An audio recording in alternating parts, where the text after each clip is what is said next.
In addition to, yeah, that's what it is.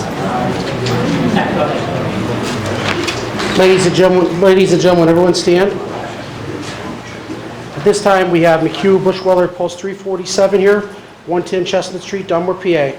We got John Rubinski, Commander of Post 3474, served 4 years, United States Army, Vietnam, as a supply sergeant.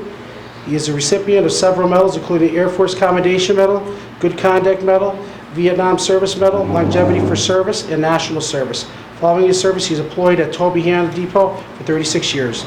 We also have Tom Core here, past commander of Post 3474 and current treasurer, served the United States Navy for 4 years, Vietnam 1968 to 69. He's a recipient of several campaign medals. We also have Bill Machichka. He's a U.S. Navy Vietnam veteran and past commander of 3474. Gentlemen, would like to step over to the podium right there, right over to the microphone. The floor is yours. Thank you for your service. Thank you. I'd like to thank the Commissioner and the staff for inviting us to open your meeting with this Pledge of Allegiance to the flag of the United States of America. Facing the flag of our nation, all veterans salute. Rest of the people, hand over your heart. I pledge allegiance to the flag of the United States of America and to the republic for which it stands, one nation, under God, indivisible, with liberty and justice for all. Would everyone please remain standing for a moment of silence? This past week we had a horrible situation in San Diego. I'd just like to have a moment of silence for the people that were shot and the one individual who lost their lives. This is a horrible tragedy and it goes on way too much. And I'd just like to keep the citizens and their families in mind, especially the one that lost their lives. It just shouldn't be going on in our country.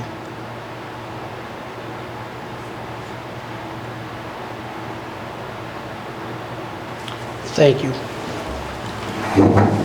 Thank you. Thank you for your service, gentlemen. Thank you. Thank you. Okay, at this time, I'd like to bring this Wednesday, May 3rd, 2017 Board of Commissioners meeting to order at 6:30 p.m. to Dunmore Community Center.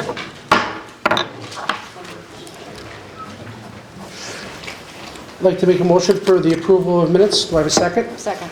All in favor, say saying, no, sorry, roll call. Commissioner Cummings? Yes. Commissioner Terriani? Yes. Commissioner O'Malley? Yes.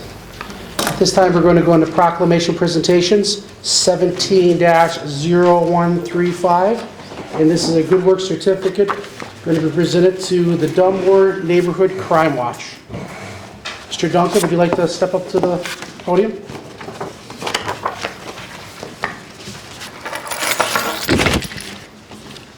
To begin with, I want to thank the commissioners and all of our guests here tonight. I'm Gary Duncan. I'm the chair for the Dunmore Neighborhood Watch. We've been in existence. We had our first meeting in August of 2013 in this very room. I have so many people that I could thank, because from 2013 to 2017, we missed one meeting. It was the blizzard this year. I canceled it.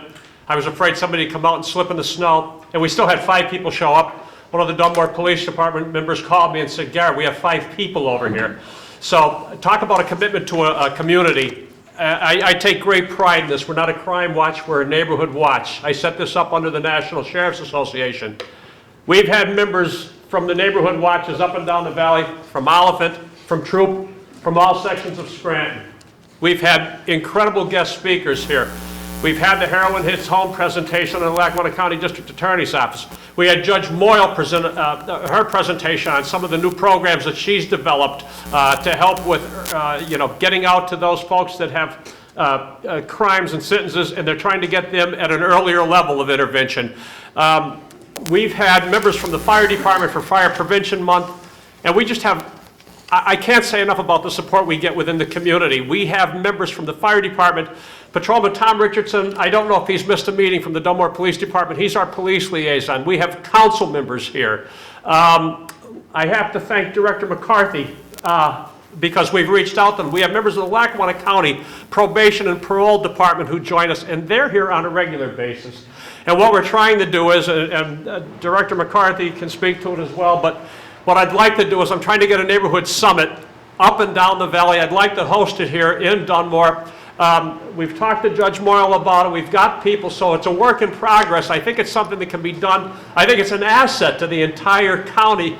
We just have so many problems, and they're shared by all of the communities. If you're a criminal, if you're up to no good, you're not looking about geographic boundaries, you move. And I think it's great that we all do it. It's the eyes and ears of the community.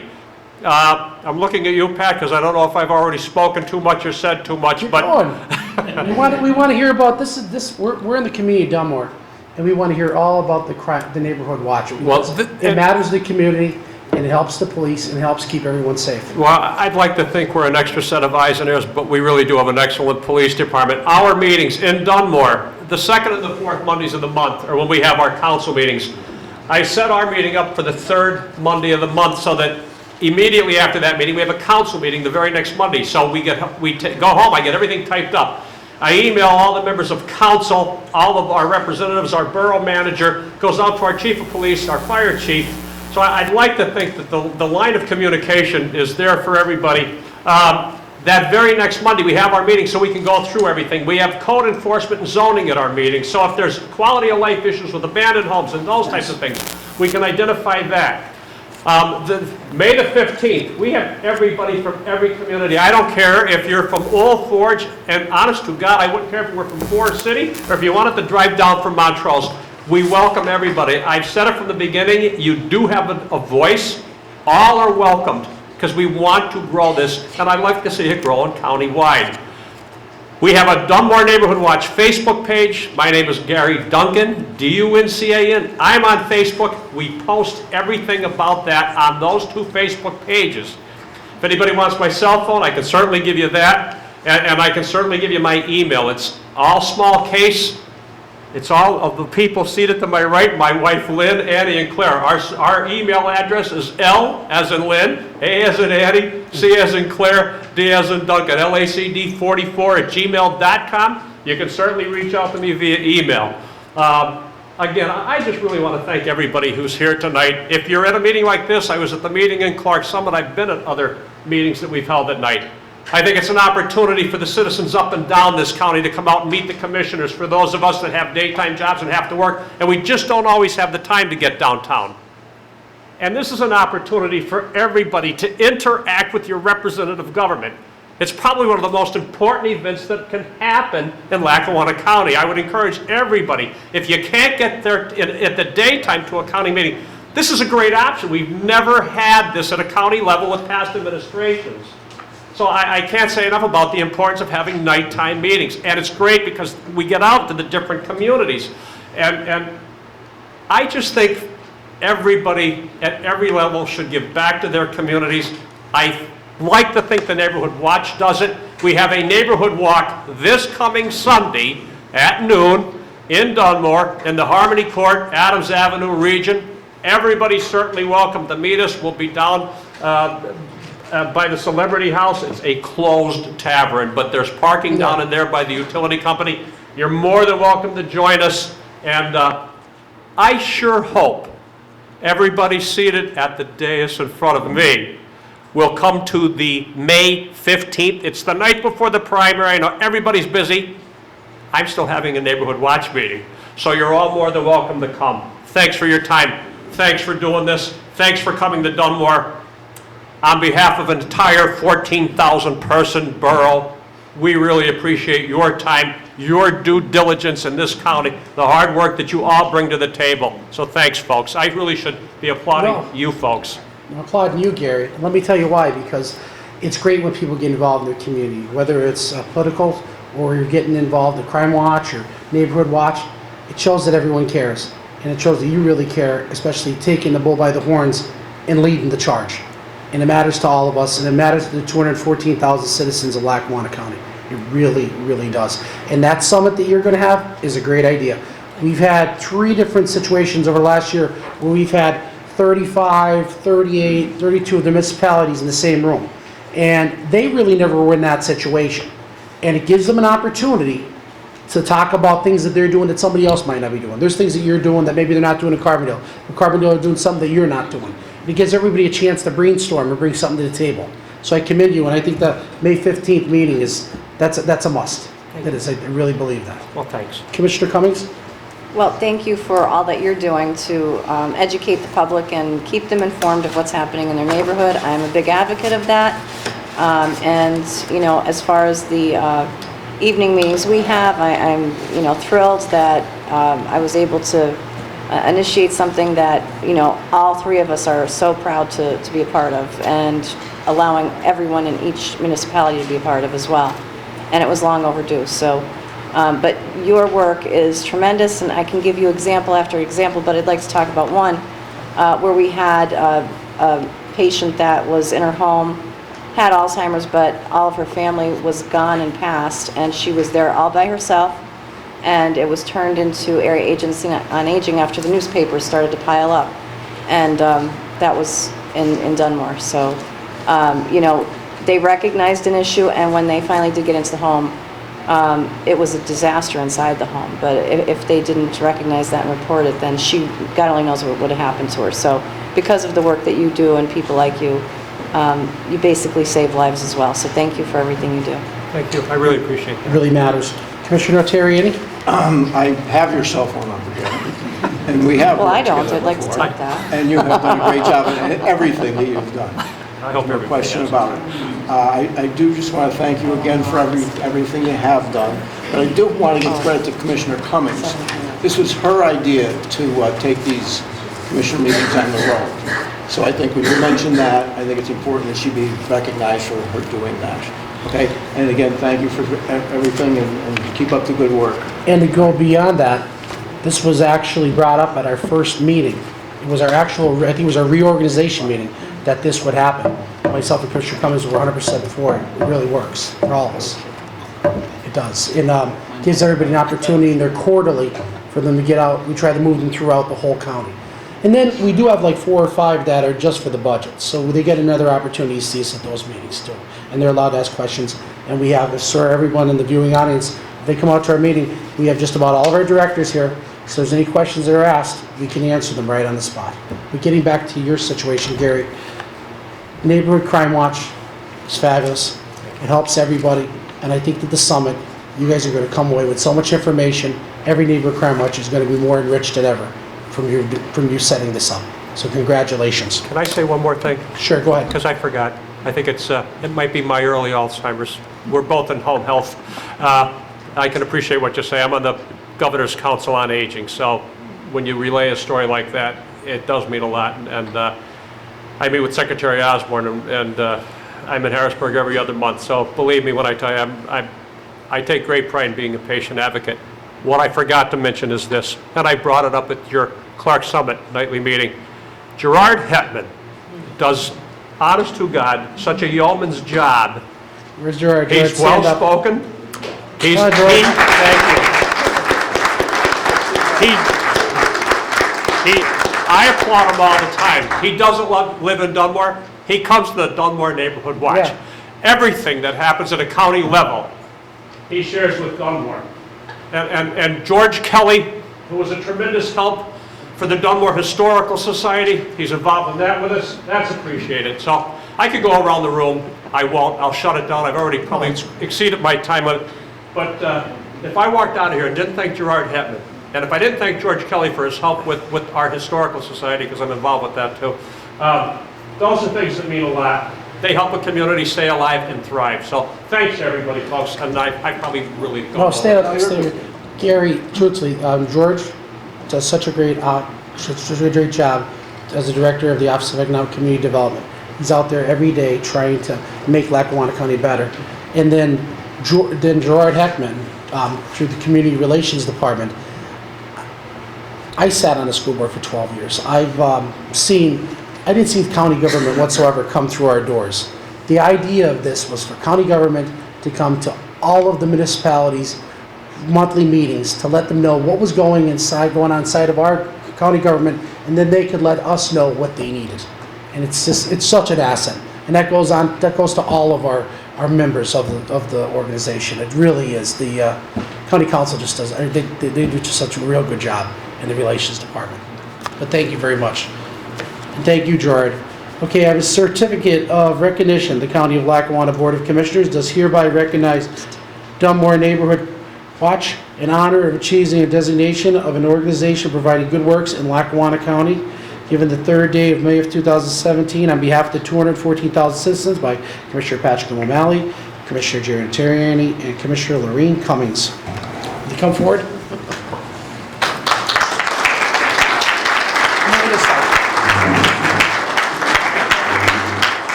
Don't smile, good. Act nice. Nervous, Lieutenant, don't be nervous. I just have some other members that are here still. Absolutely, bring him. Can the members of the Neighborhood Watch that are here tonight, and the members of the probation and parole who've been at our meetings, just stand up for a second? I have to have them up. People are so busy in the middle of the week, but these folks don't miss meetings. I appreciate what they do. Thank you.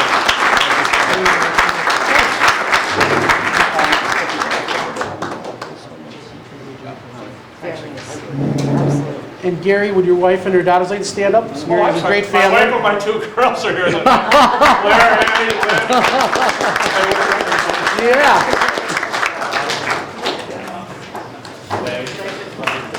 Yeah.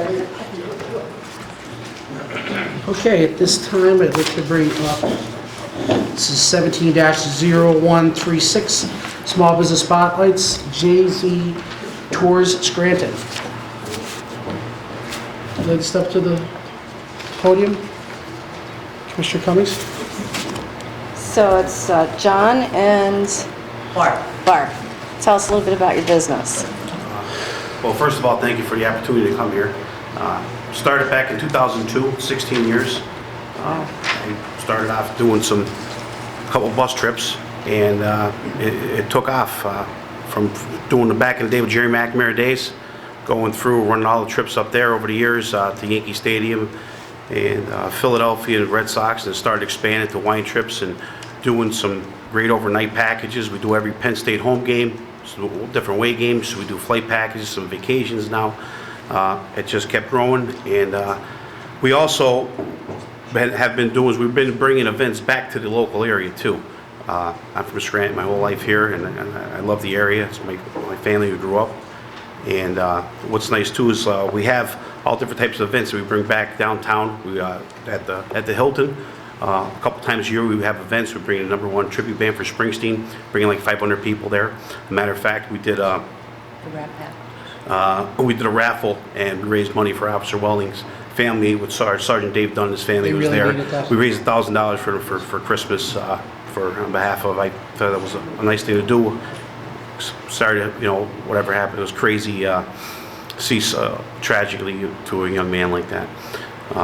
But I brought different events too. We brought the Vegas Act. We brought the Rat Pack in downtown at the Radisson. We had over 750 people there last month in March. And people called me up and thanked me and said thank you for bringing a great event like that. And we flew these guys in from Vegas, and they were outstanding. I mean, they were great with the crowd and mingling up. We had a nice sit-down dinner.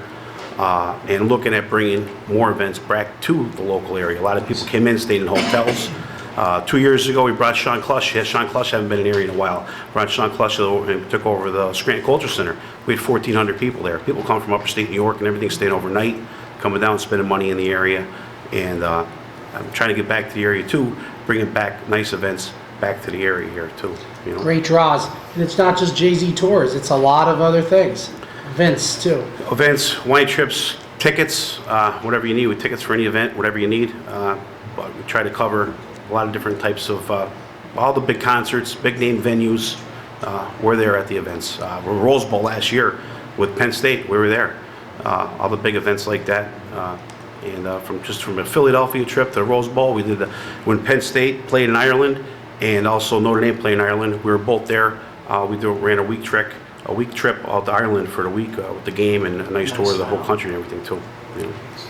And I'd like to introduce my sister Barb. She's my ace in the hole here. Since she's been retired, she's been helping me out voluntarily coming down over the house, and we live right next to each other. She comes over and helps me out, and I set everything up, but she's definitely the organizer, putting everything together, helps me out, makes me focus on getting more events, you know? So Barb Dixon, my sister. It's good to have family, it really is. Good to Absolutely. have family in the business. I would like to say one word if I can, because he's being very humble here. John started this from scratch. Our dad always gave back to the community and taught us to give back as well. And because of John's efforts, there are many children that have gone to baseball games, football games, that would have never had the opportunity to do so. He's very generous, he works hard. And when I retired and was able to come in and help him and give him a hand, we really heavily got involved in live music and the arts, because we do believe in the city. But I'm very proud of him. He's my baby brother. And those are memories that those children will take with them for the rest of their lives. Absolutely. Well, this year, the last 2 years, the West Scranton Youth Organization, I'm so happy to be a part of. And there's a lot of great guys. We all work together and try to do a special thing. Instead of giving the kid a trophy for the year, what we did is we organized a trip. Last 2 years, we took several buses down, over 350 people down to a 76ers game. And we went down there.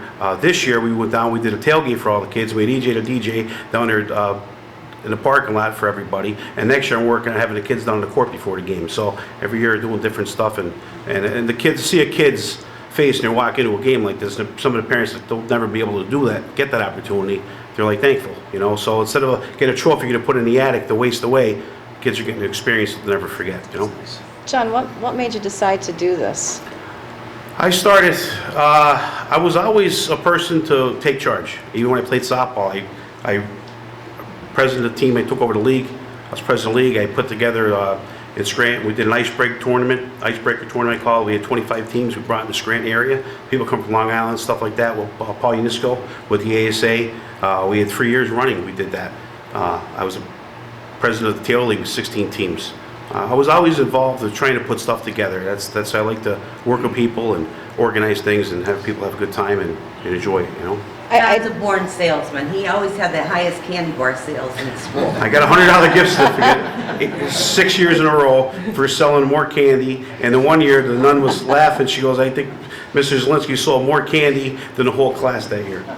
I just love to hear the stories and the backgrounds of, you know, what your passion is. And I think that when the people see this on ECTV or hear about the businesses that were here and on our website or wherever they're finding out about it, it's an inspiration to others to say, you know what, this is what he loved to do, this is what he did, and I like to do this, so maybe I can do what I love to do as well in my own business. So, you know, you are an inspiration, and anybody that's had a business for 16 years is a tremendous asset to our community, and I greatly applaud your efforts and what you've done and what you've accomplished in your life. And I agree with your sister, and I'm happy that she's helping you out, and you are being very humble, but you know, your work is definitely necessary and very appreciated by all of us. So thank you so much for all that you've done to continue to provide that service to Lackawanna County. Thank you. And what really helps me out is a lot of people, like Gary knows, you go down to Penn State games. A lot of people, especially these night games like this, they don't want to be driving to a concert. You know, you want to have a couple of drinks, relax. You don't want to be driving these events, but then you pay for your gas and your tolls and your parking.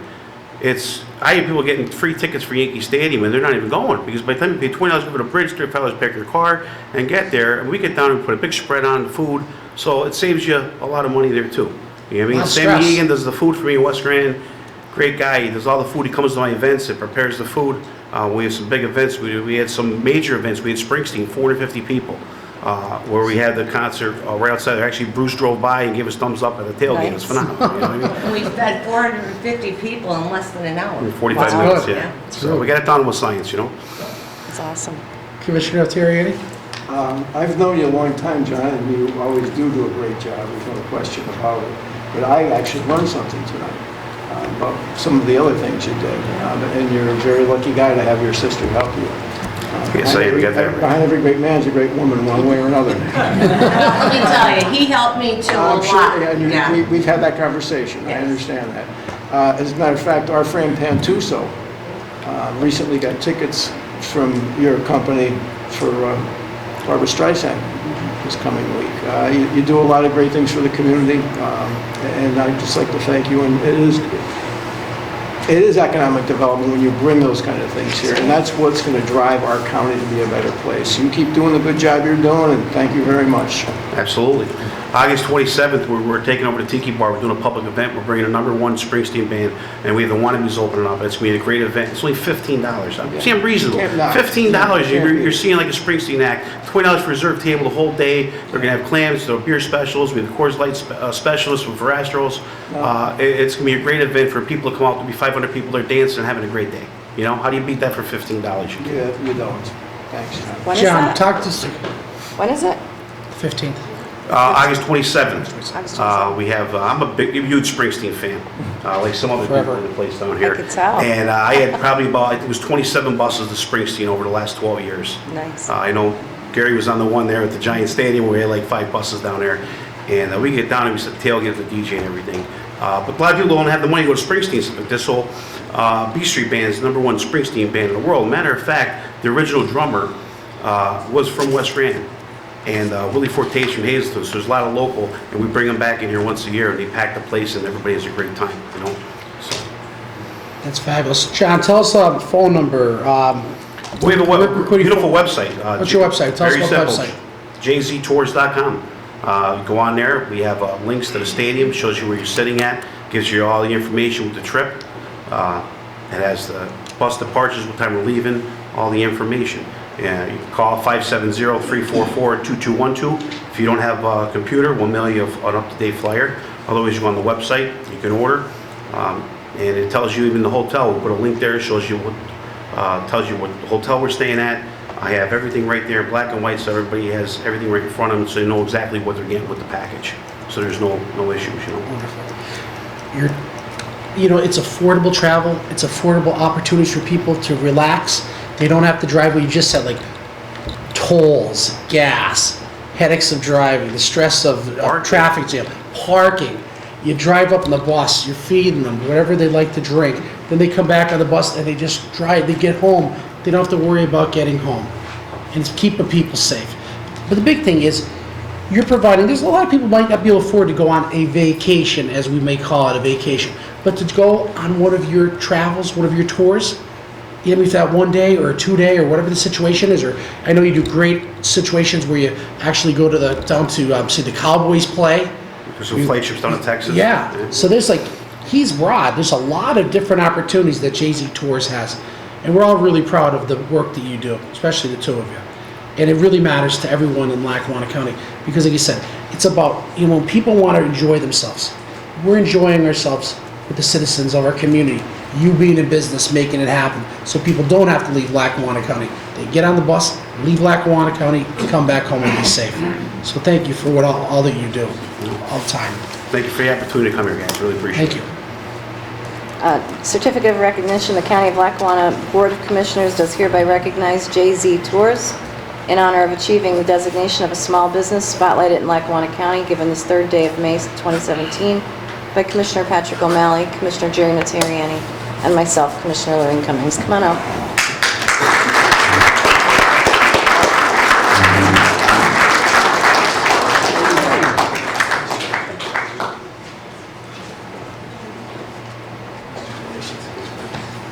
Thank you so much for all your work. Very, very inspirational story. Very nice. Thanks so much. Could you guys slide down as well? I want to get the alcoholic beverages signed in. There you go. Yeah, that's not good. There we go. Here we go.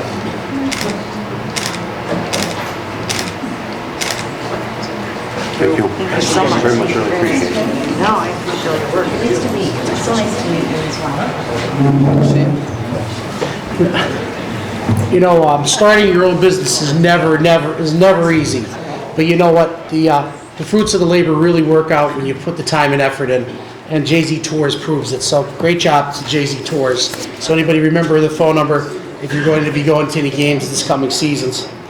Okay, at this time I'd like to bring up our Director William McCarthy for adult probation for a department overview. You skipped the public address. No, we could do doesn't really, that's not, Yeah. yeah, that's fine. Yeah, that's fine, Do that after. absolutely. Thank you. Thanks, Commissioner O'Malley. First of all, I have something on the agenda tonight, but they've asked me to come and to provide an oversight of my office. And I'll try to be a few minutes and try to be brief about the important services that the Adult Probation Parole Department performs and does for the community of Lackawanna County. First, I'd like to say thank you to the county commissioners, the three of them, Patrick O'Malley, Maureen Cummings, and Jerry Deterran. And I'd like to say thank you to the other public officials here, Gary DeVillio, Francis Butsky, and all the department heads I see here, okay? Also, the county solicitors, my good friend Tracy Hart, and also, most importantly, is you taxpayers of Lackawanna County. Thank you for your support. The Lackawanna County Adult Probation Department, I am the Chief Probation Officer, and I'm just going to give you a lot of facts. I passed out a mission statement, and it'll be the only thing I will read. But the first thing I'd like to say about the Lackawanna County Probation Department, we have 47 employees, and I'm the Chief Probation Officer, and I have a Deputy Chief. His name is Todd Ferretti. And we have 38 other probation officers that do all the line work and are excellent. We have 7 support staff, and what I'd like to mention is all of the probation officers, 40 of our probation officers, every one of them have degrees. 7 of them, including myself and Todd Ferretti, have master's degrees. My support staff, which is 7, 3 of them have bachelor's degrees, and 1 is almost finished with her. So we have a very, very qualified department, and more important, a competent department. And I can stand there honestly and say that. So I'm proud of the department, and I'm also proud to work for President Judge Barres, who's been the President Judge now for approximately 18 months. And after Tom Munley gave up the leadership, who did a great job leading us, but now we're into a more proactive status. I have 2 of my fine probation officers here who are working tonight. They didn't just show up tonight. Alfredo Paizo on the left here, and one of our older probation officers, Brian Davis. And they're out tonight doing community service visits, evening home visits, which they go out once, twice a month in the early evening, not too late, and to check when offenders are home, to people's homes, sometimes to jobs, to make sure everything's good in the community. I also mentioned Gary. Gary, thank you for we worked very hard with the neighborhoods. Gary runs a great program, as you guys just gave him. It's a well-deserved proclamation.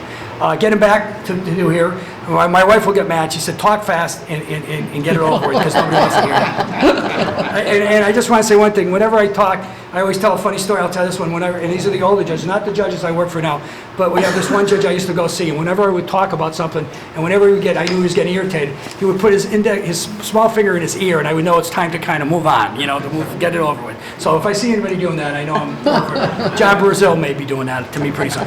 Okay, so it's our job to provide the important services, probation, parole services, to adults, anyone who's 18 and over in Lackawanna County. And we do that through 3 ways: by providing enhanced and quality treatment to offenders in Lackawanna County. We do it also, which is just as important, protecting the community. As you see our guys here, they just still go out to the home visits, but they'll also have to take the offenders, if there's something wrong, directly to the prison. Okay, a lot of departments in the state don't do that, but our officers are trained to arrest on the scene if they have to. They don't want to, they do it if they have to, if it's mandatory. So they make the community safe on that, and they take chances. So it is a very difficult job to do, and it's a tough job where you're wearing a couple different hats. The last thing, and it's the most important thing under our judges, and I should say Judge Durrell, who's in charge of our office, or the Adult Probation Services, and also Judge Margaret Moyle, she also does the criminal docket for our county court of common pleas. The biggest work comes out of, the third thing, is enforcing the conditions imposed by the courts in Lackawanna County Criminal Court. So they impose the conditions, and it's the job of our office to make sure that we're collecting the cost that the judges ordered, doing the community service that the judges ordered this person to do, making sure that this person who has a drug problem or alcohol problem gets the drug and treatment service that the judge feels or that the person needs. And it's the probation office to monitor that closely and to enhance that, to know that they're doing it. So that's what we do. How do we do that? There's a lot there, okay? So we do it with the 40 probation officers, the 7 support staff. We can't do it all all that stuff together, we have to have different units.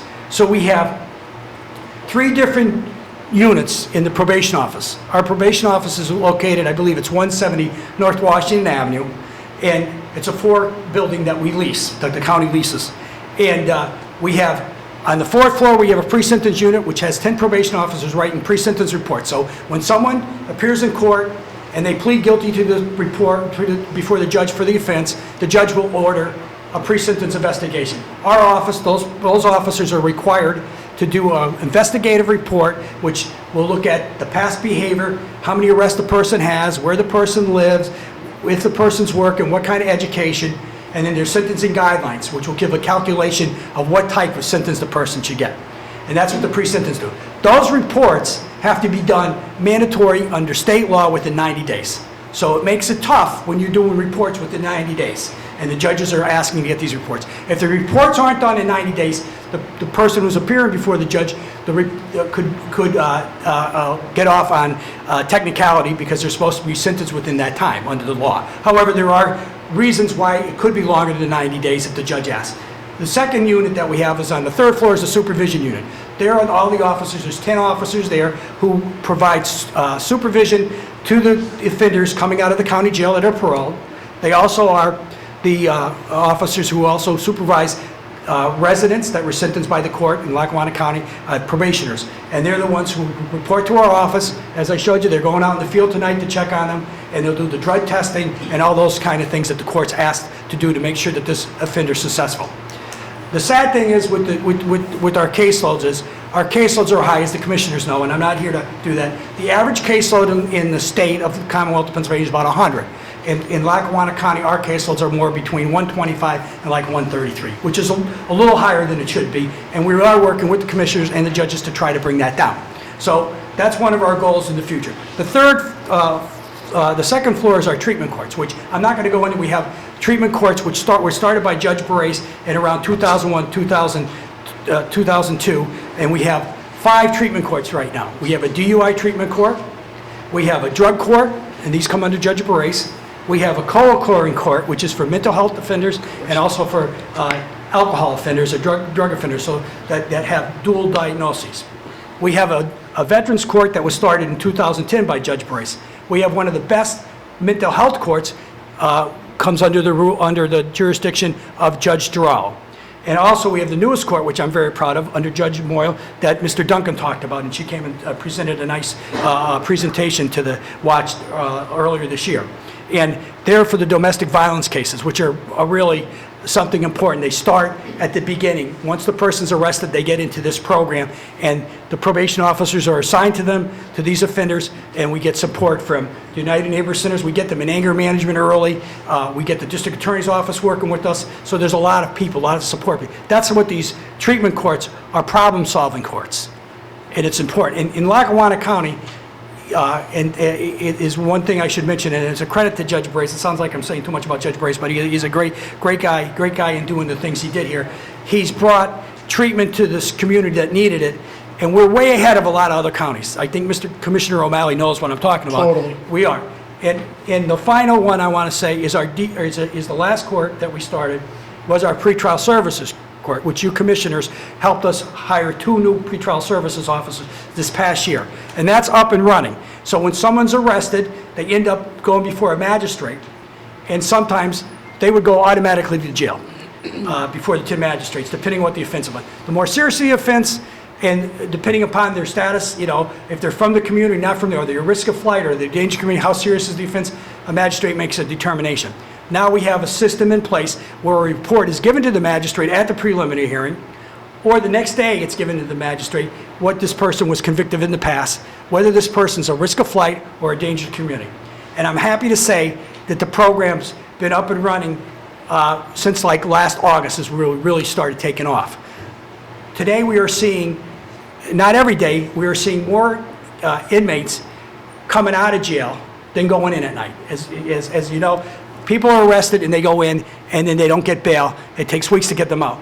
But we're having a trend now, which is this is what pretrial services for, is to get more people under the supervision of our office rather than jail. And we save the county a lot of money than having them before they hit the pretrial service, because it takes time for them to get through the court system, sometimes up to 6 months before they plead guilty.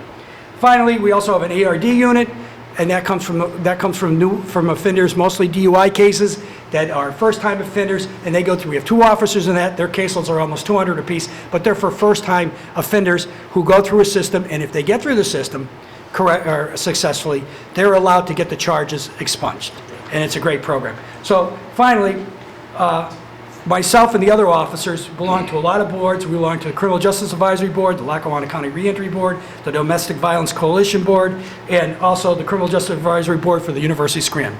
We also have every semester, whether it's a fall, spring, or summer semester, we provide student internships. And I've worked at other probation officers, and Lackawanna County is by far one of the best internships that is around in this area for probation officers.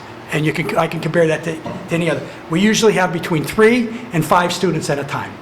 And the students go on to work in police work, or sometimes become probation officers. We've hired officers that work for us in the past. So we also provide that to, and we try to take students that are from Lackawanna County, whether they go to Bloomsburg or the university. We try to take those students first that are from Lackawanna County.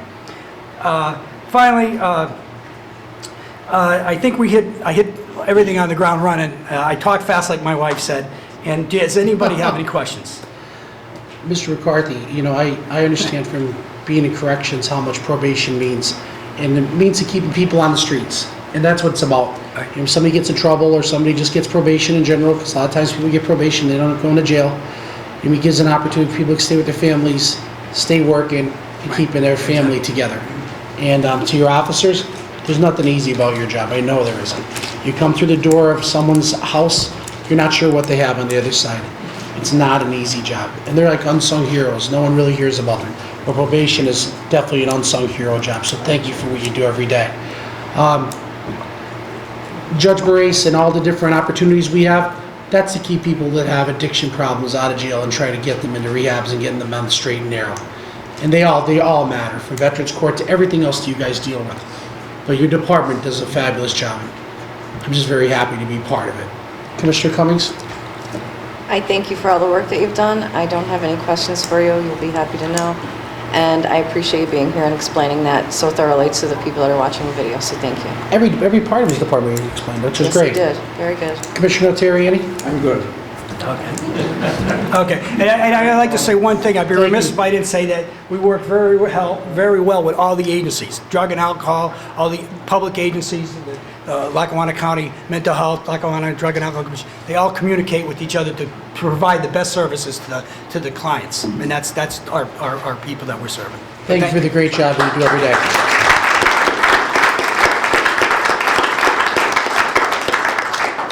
Opportunity for the public to address the board on agenda items only. Okay, resolutions. 17-0137, approving current payables. Thank you, Commissioner. Be it resolved that the Board of Commissioners of Lackawanna County does hereby approve the following payables. Lackawanna County General Fund, numbers from $242,167 through $242,830 inclusive, totaling $5,483,008.40. And electronic fund transfers, including all payroll accounts, totaling $5,608,854.90. Great. I'd like to make a motion approving current payables. Do I have a second? Second. On the question, Gary, everything's good? Everything's up to par? Yes, all the invoices on the agenda tonight have been audited, approved, and already paid. And if there's anything in particular you'd like to talk about, we can discuss that after the meeting. Thank you. Anyone else from the board? Ms. Hart, roll call? Commissioner Cummings? Yes. Commissioner Terriani? Yes. Commissioner Romero? Yes. 17-0124, approving Scranton Lackawanna Health Welfare Authority to undertake a project with Allied Healthcare Services. Thank you, Commissioner. The Board of Commissioners of Lackawanna County approving, in accordance with the Section 147F of the Internal Revenue Code of 1986 as amended, a plan of financing for the Scranton-Lackawanna Health and Welfare Authority and declaring that it is desirable for the health, safety, and welfare of the people of the County of Lackawanna for the Scranton-Lackawanna Health and Welfare Authority to undertake a project for the Allied Health Care Services. Whereas pursuant to the Pennsylvania Municipalities Authority Act, as amended, the County of Lackawanna, Pennsylvania, together with the City of Scranton, Pennsylvania, created the Scranton-Lackawanna Health and Welfare Authority to act as a financing authority for projects serving the city and/or the county. And whereas Allied Health Care Services has requested the authority to issue its revenue notes in one or more series in an aggregate principal amount not to exceed $12 million to finance, refinance, and/or reimburse a project for the benefit of the borrower, Allied Services Institute and Rehabilitation Medicine, Allied Skilled Nursing Center, and Allied Terrace, collectively the corporations, consisting of any and all of the following. 1. Designing, acquiring, constructing, renovating, improving, furnishing, and equipping of various capital acquisitions, renovations, and/or improvements to the facilities of the corporations. 2. Designing, acquiring, constructing, and equipping of site, infrastructure, and parking improvements and various other capital improvements to the corporation's existing facilities and acquiring various capital equipment for use in the construction in connection with the facilities of the corporation. 3. Funding, if applicable, necessary reserves for the notes. 4. Refunding the authority's outstanding promissory note dated September 14, 2000, as amended on May 29, 2012, and on March 31, 2015, issued for the benefit of the borrower. 5. Refunding any and all outstanding indebtedness of the corporations if advantageous to the corporations. And 6. Funding contingencies and paying all or a portion of the costs and expenses of issuance of the notes. And whereas the authority has authorized the issuance of the notes pursuant to the resolution adopted by the authority on March 16, 2017, subject to the approval of the project by the city and by the county.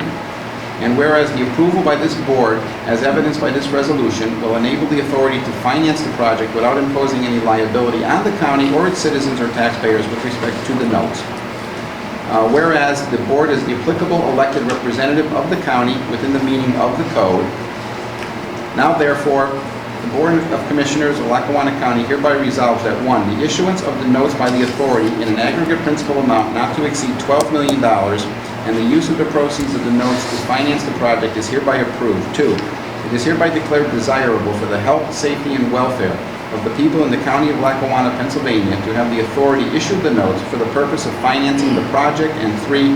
The foregoing action of this board shall not in any way pledge or obligate the credit or taxing power of the County of Lackawanna, Pennsylvania, nor shall the county be liable for the payment of the principal of premium, if any, or interest on the notes or any other cost related thereto. Adopted at a regular meeting of the Board of Commissioners held on this day, May 3rd, 2017. Brian, how are you? Good evening, Commissioners.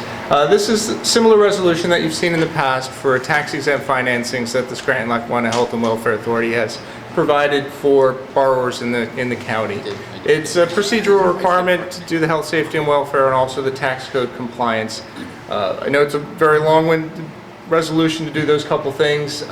There's no liability on the county for this. Once again, it's a tax code requirement and a Municipal Authorities Act requirement. Michael Ferguson of Allied is here to talk about the project a little bit, and we can answer any questions. Yes, thank you. Allied Services has not undertaken a large capital financing project in quite some time. So it's been almost 10 years. And through that time, Allied has financed capital improvements on our main campus through our operating margins. As our operating margin has become slimmer in the healthcare industry, and the interest rates are low, we felt it was a good time now to borrow some money and to continue to invest in our facilities. We like to say at Allied that we like to offer first-class care to our patients, and we like to do it with first-class employees, and we like to have them have the opportunity to do it in first-class facilities, as well as first-class height and technology to get our patients and our customers back to their homes as soon as possible. And to do that, as anyone who has been up to our Scranton campus has seen, it's quite large, so investing in those facilities and keeping them first class is our top priority. We're very happy with Allied. Allied does a great job, and they've done some great development up there, and it's great that they're still working and doing a great job on behalf of all the citizens, especially getting them in the door and out the door and back home where they should be. That's what really matters. Absolutely. Commissioner Cummings? As a previous employer, I could tell you that I was very happy at Allied. I was there quite a while. I learned a lot, and it's a great facility. You do a lot of great work, and proud to be a previous employee of your facility and your company. So thank you for the work you're doing. Thank you very much. Commissioner Terriani? You do a great job. My mother's there now. Oh, boy. But it is a great place. Thank you for everything. Just Thank you. thank you. Okay. I'd like to make a motion approving the Scranton-Lackawanna Health and Welfare Authority to undertake a project with Allied Care Services. Do I have a second? Second. Okay. Ms. Hart, roll call? Commissioner Cummings? Yes. Commissioner Terriani? Yes. Commissioner O'Malley? Yes. Thank you for coming in, gentlemen. Thank you very much. Thank you for investing in our community.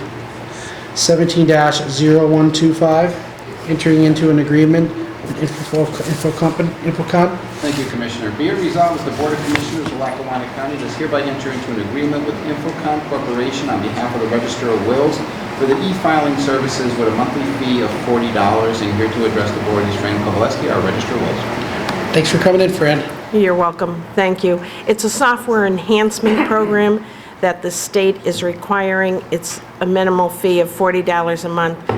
We would like to be able to pay it once a year, January 31st of each year, rather than this $40. It's easier for us in the office. It is related to the inheritance tax. The office collects approximately $15 million a year in inheritance tax, of which we get a commission from the state, approximately $100,000 in commission from the state. So this $500 fee for this enhancement is well worth the investment. Great. Does the board have any questions? No. Okay, I'd like to make a motion to enter an agreement with Infocom. Do I have a second? Second. Ms. Hart, roll call? Commissioner Cummings? Yes. Commissioner Terriani? Yes. Commissioner O'Malley? Yes. Fran, thanks for coming in. Thank you, everyone. I appreciate your time. I have to scoot out. I have a couple stops. See you later. 17-0126, entering into an adult probation grant. Thank you, Commissioner. Be it resolved that the Board of Commissioners of Lackawanna County does hereby approve and enter into the 2017-2022 Grant and Aid and Supervision Agreement with the Department of Adult Probation. And here to address us is Bill McCarthy, our Director of Probation.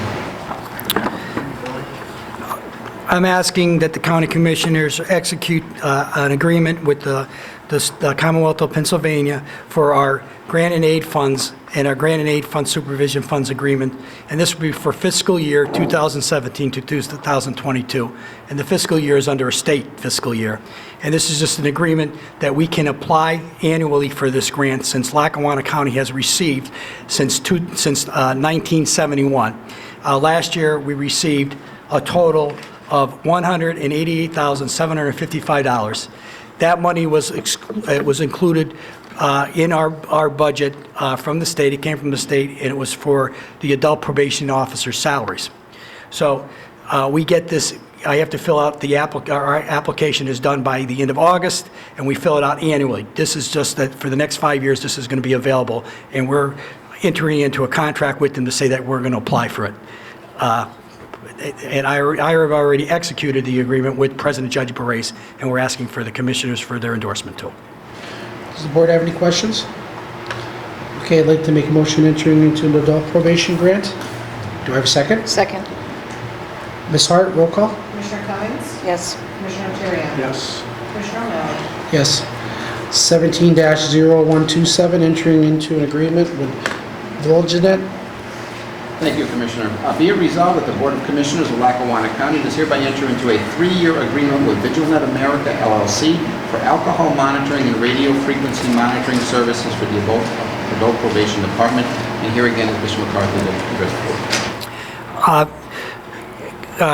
board. This is a good time to present this because one of the tools that the probation officer has to have that's required under the law for drunken driving offenders is to have an alcohol monitoring tool system, electronic system. It's required under the law.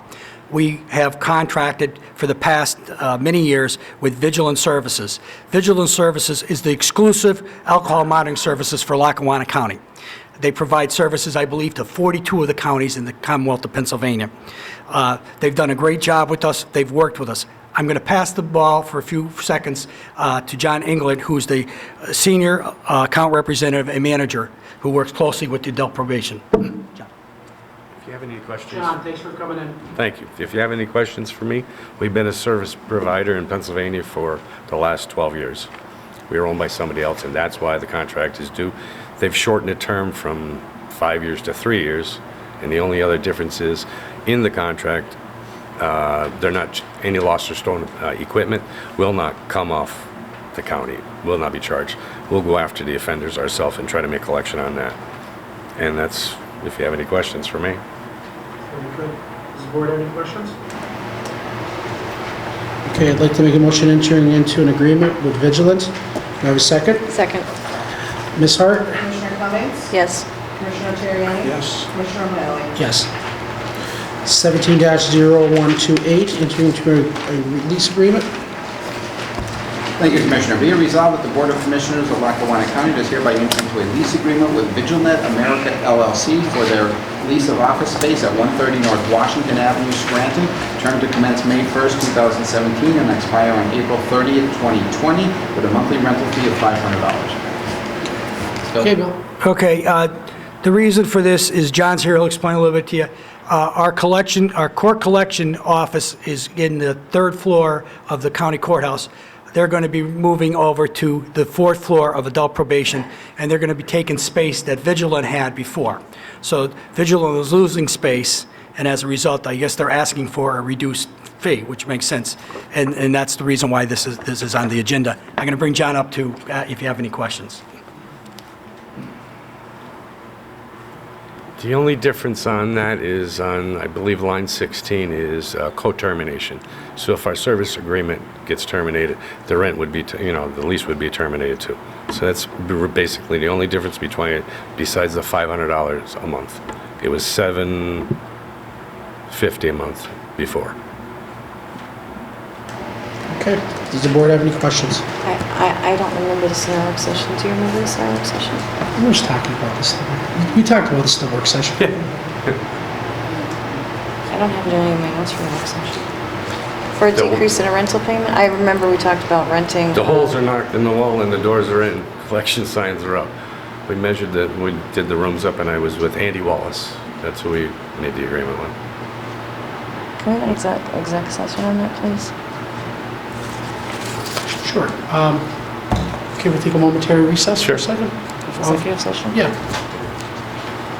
Thank you. Okay, thanks. Where do we go?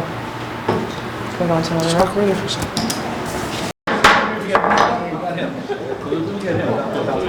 Okay, we're coming back for a recess.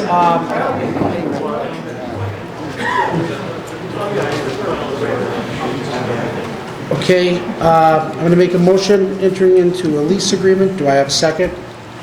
I'll second it. Okay. Any questions at this point? Okay.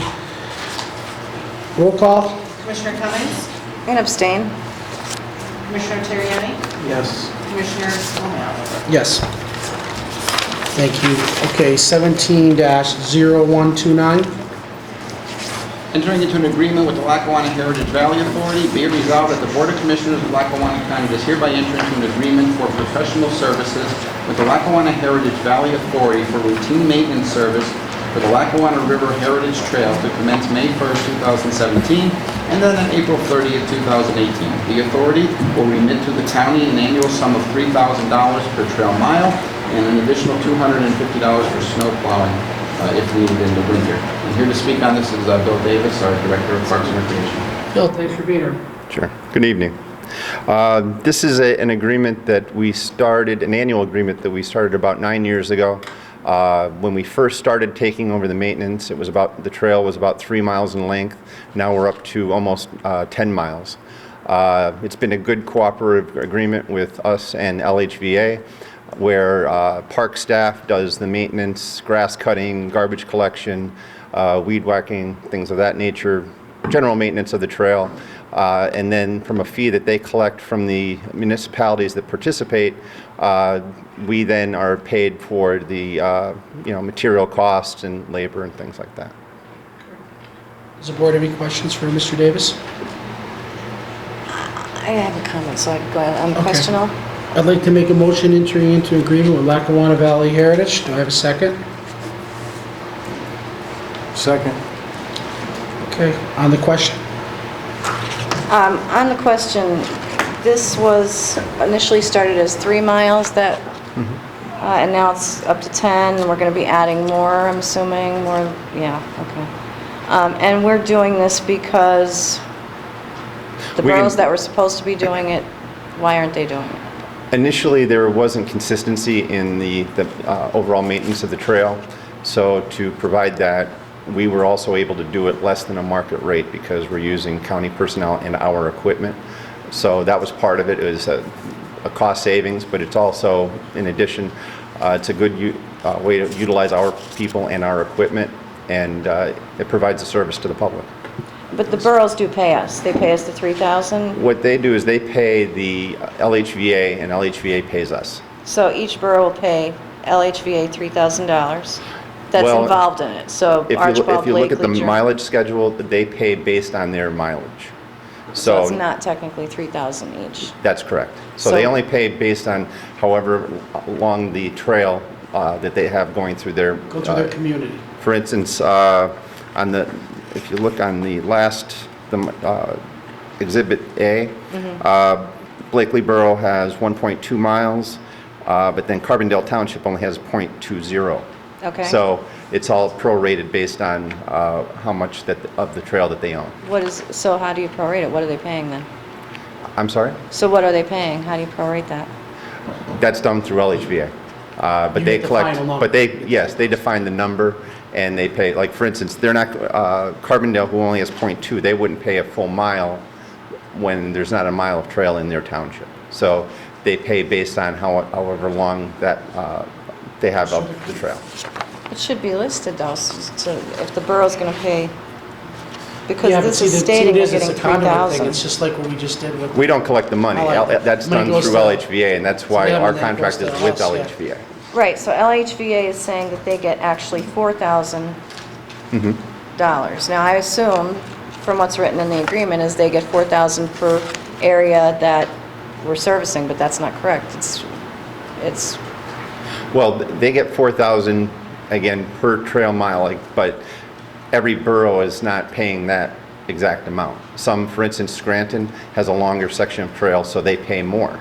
But it's based on a per mile trail length. So, and that $4,000, we structured it so that $1,000 goes into an escrow account for any larger material costs, for any larger fixes, and the $3,000 goes to us just to cover our costs for our personnel and gas, equipment, wear and tear, things like that. Is it 4,000 per mile then, and they just Yes. prorate it to that? That's right. So then they just discount them at that amount? Right. Okay, any other questions? Yeah, I have a few, I'm sorry, Pat, I have a few of them, it just takes me a minute to read through them. We're also going to do snow plowing, Yes, that's a new For- addition to the trail. only 2 areas though, right? Scranton and Taylor? That's correct.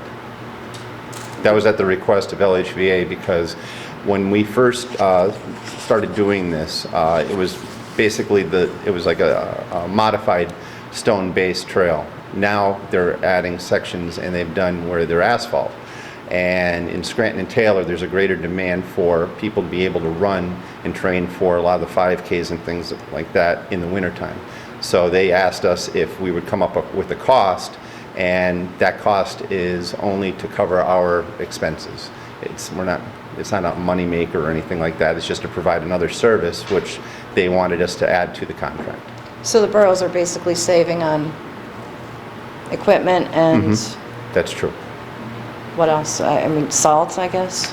Well, salt, just about any of the materials, because again, we can do it at a lower cost than if they hired a private contractor to do it. You're paying our expenses. That's correct.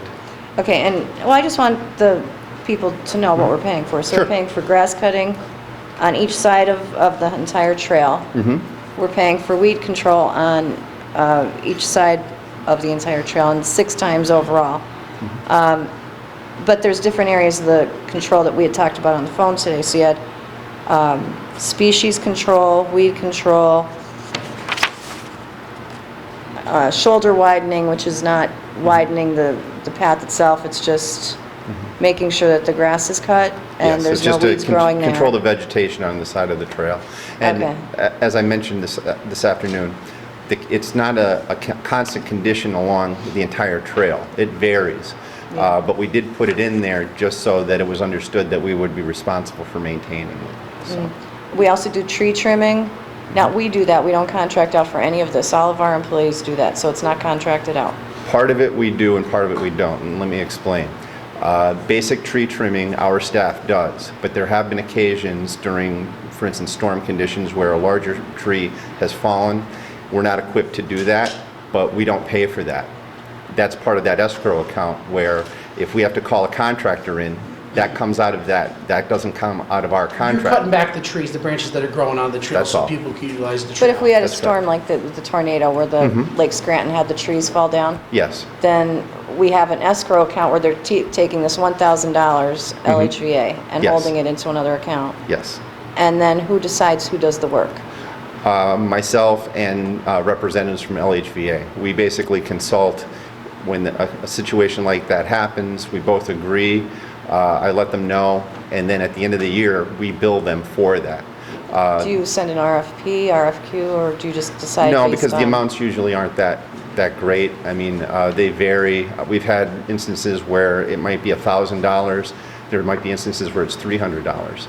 We've never had one that goes into the many thousands of dollars or anything like that. I'm not picking on you, Bill, I'm just trying No, no, to, that's- so everybody knows I haven't what we do, asked okay? Because as I didn't many- know any of this information, so I just Sure. want the public to be aware of it as well. I understand. We do mulching, which is not in every different area either, it's just certain ones where they have tree rims and planting beds. Yes. And trail edging. Minor trail surfacing work was the gravel we were talking about, right? Yes. So can you just go over that a little bit, because that might go away, right? Yes. When we first took over the trail, it was basically a crushed stone surface. And in the course of the year, periodically, if we had heavy rains, there would be washouts that we would have to repair. And that's what that is referring to. LHVA has kind of changed their design scheme on the trail based on user surveys and things of that nature, where now they're going more with an asphalt trail, and we won't be obviously having to fix gravel trails. I think in the future we'll have to address, once those that surface becomes a little older, we'll have to address how to handle the asphalt repair, but it's not something we have to worry about right now. The sections that have been done are only about a year or two old. Okay, So so we may in the future have to look at yes. repaving, Yep. okay. And then trash and recycling? Yeah, that's something we do at the whole section of the trail. Again, that varies. It's based on, But we pick it up and then we put it in our dumpster, our That's correct. receptacles, and then it gets picked up by the contractors that we utilize, correct? That's correct. So the boroughs don't have to be responsible for that either. Yes. Okay. Thank you very much for letting everyone know that. I appreciate Commissioner it. Terriani?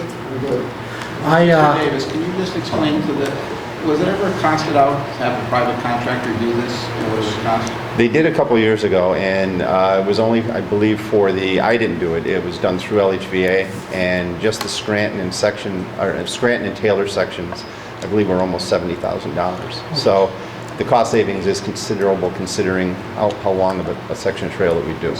Easily. I'll tell you what, the trails are, it's a great partnership.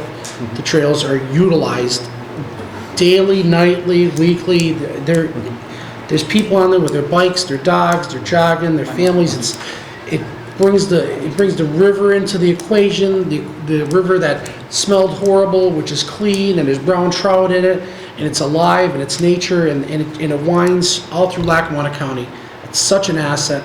I'm so happy we're involved in it, and it really matters to all our citizens. It really does. And you see them out there, and they're all smiling, they're all jogging, and they're having a great time. Roll call? Commissioner Cummings? No.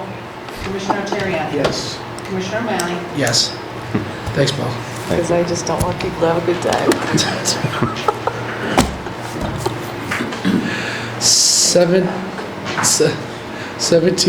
17-0130. Thank you, Commissioner. Be it resolved that the Board of Commissioners of Lackawanna County does hereby enter into a deed of easement for the Pump House Road Bridge Project to include the rights to install the bridge, which includes the temporary requirements and landscaping. Here to speak on this today is our County Engineer, Gary Cavill. Good evening, Commissioners. Hi, Gary. How are you? Good. Thank you. This is for an easement for a bridge project on Pump House Road in Covington Township. It's approximately 154 square feet of permanent easement, and then there's a temporary easement in which we're providing landscaping. We're removing 2 of our large trees as part of that, and that's how we've negotiated where we are. This is the last piece of the puzzle. The culvert's already fabricated. It will be installed probably sometime in May, I would think, once we approve this. Does the board have any questions for Mr. Cavill? Appreciate your work. Thank you. Great job, as usual. I'd like to make a motion entering into a deed easement. Do I have a second? Second. Ms. Hart? Commissioner Cummings? Yes. Commissioner Terriani? Yes. Commissioner O'Malley? Yes. Thank you. Thanks, Gary. 17-0132. A resolution entering into an agreement with Municipal Capital Recovery. Be it resolved that the Board of Commissioners of Lackawanna County does hereby enter into a professional services agreement with Municipal Capital Recovery LLC on behalf of the Lackawanna County Tax Claim Bureau to be paid a monthly retainer of $1,000 for legal counsel and at a rate of $125 per hour for any litigation that may arise. The term of the agreement shall expire on December 31st, 2019, and does contain a 2-year renewal. Here to speak to the board today is Attorney Joe Joyce. Joe. Good evening, Commissioners. Thank you for the opportunity to be here. As you're aware, I have served as legal counsel for the Tax Claim Bureau since 2008. In 2014, the General Assembly enacted Act 93 of 2014, which enhanced the Tax Claim Bureau's ability to collect delinquent real estate taxes. And it did that by allowing tax claim bureaus to file in personam general judgment liens. So this agreement that's currently pending for you really just supplements what we're already doing by adding the ability to file the liens. It'll be an enhancement to our collection activities. It'll also bring us into parity with other third-party private collectors that have been, taking away some of our taxing districts. So that's essentially it. It's just a supplementation of what we're already doing, allowing us to file liens. Does the board have any questions? Yes, I do. I'm sorry. Okay, go ahead. I didn't know we were going to have this on the agenda. It wasn't on mine either. So this is a separate business from the county doing collections. And I don't even know how to say it without... Is this your business? Yes, it is. Okay. And I'm assuming you're thinking you're going to do it better than the county. Is that the premise, or what is the difference? Commissioner, we will not be collecting. The Tax Claim Bureau will continue to collect, but there's a legal service that is necessary to create a lien, to vet a lien, to file a lien.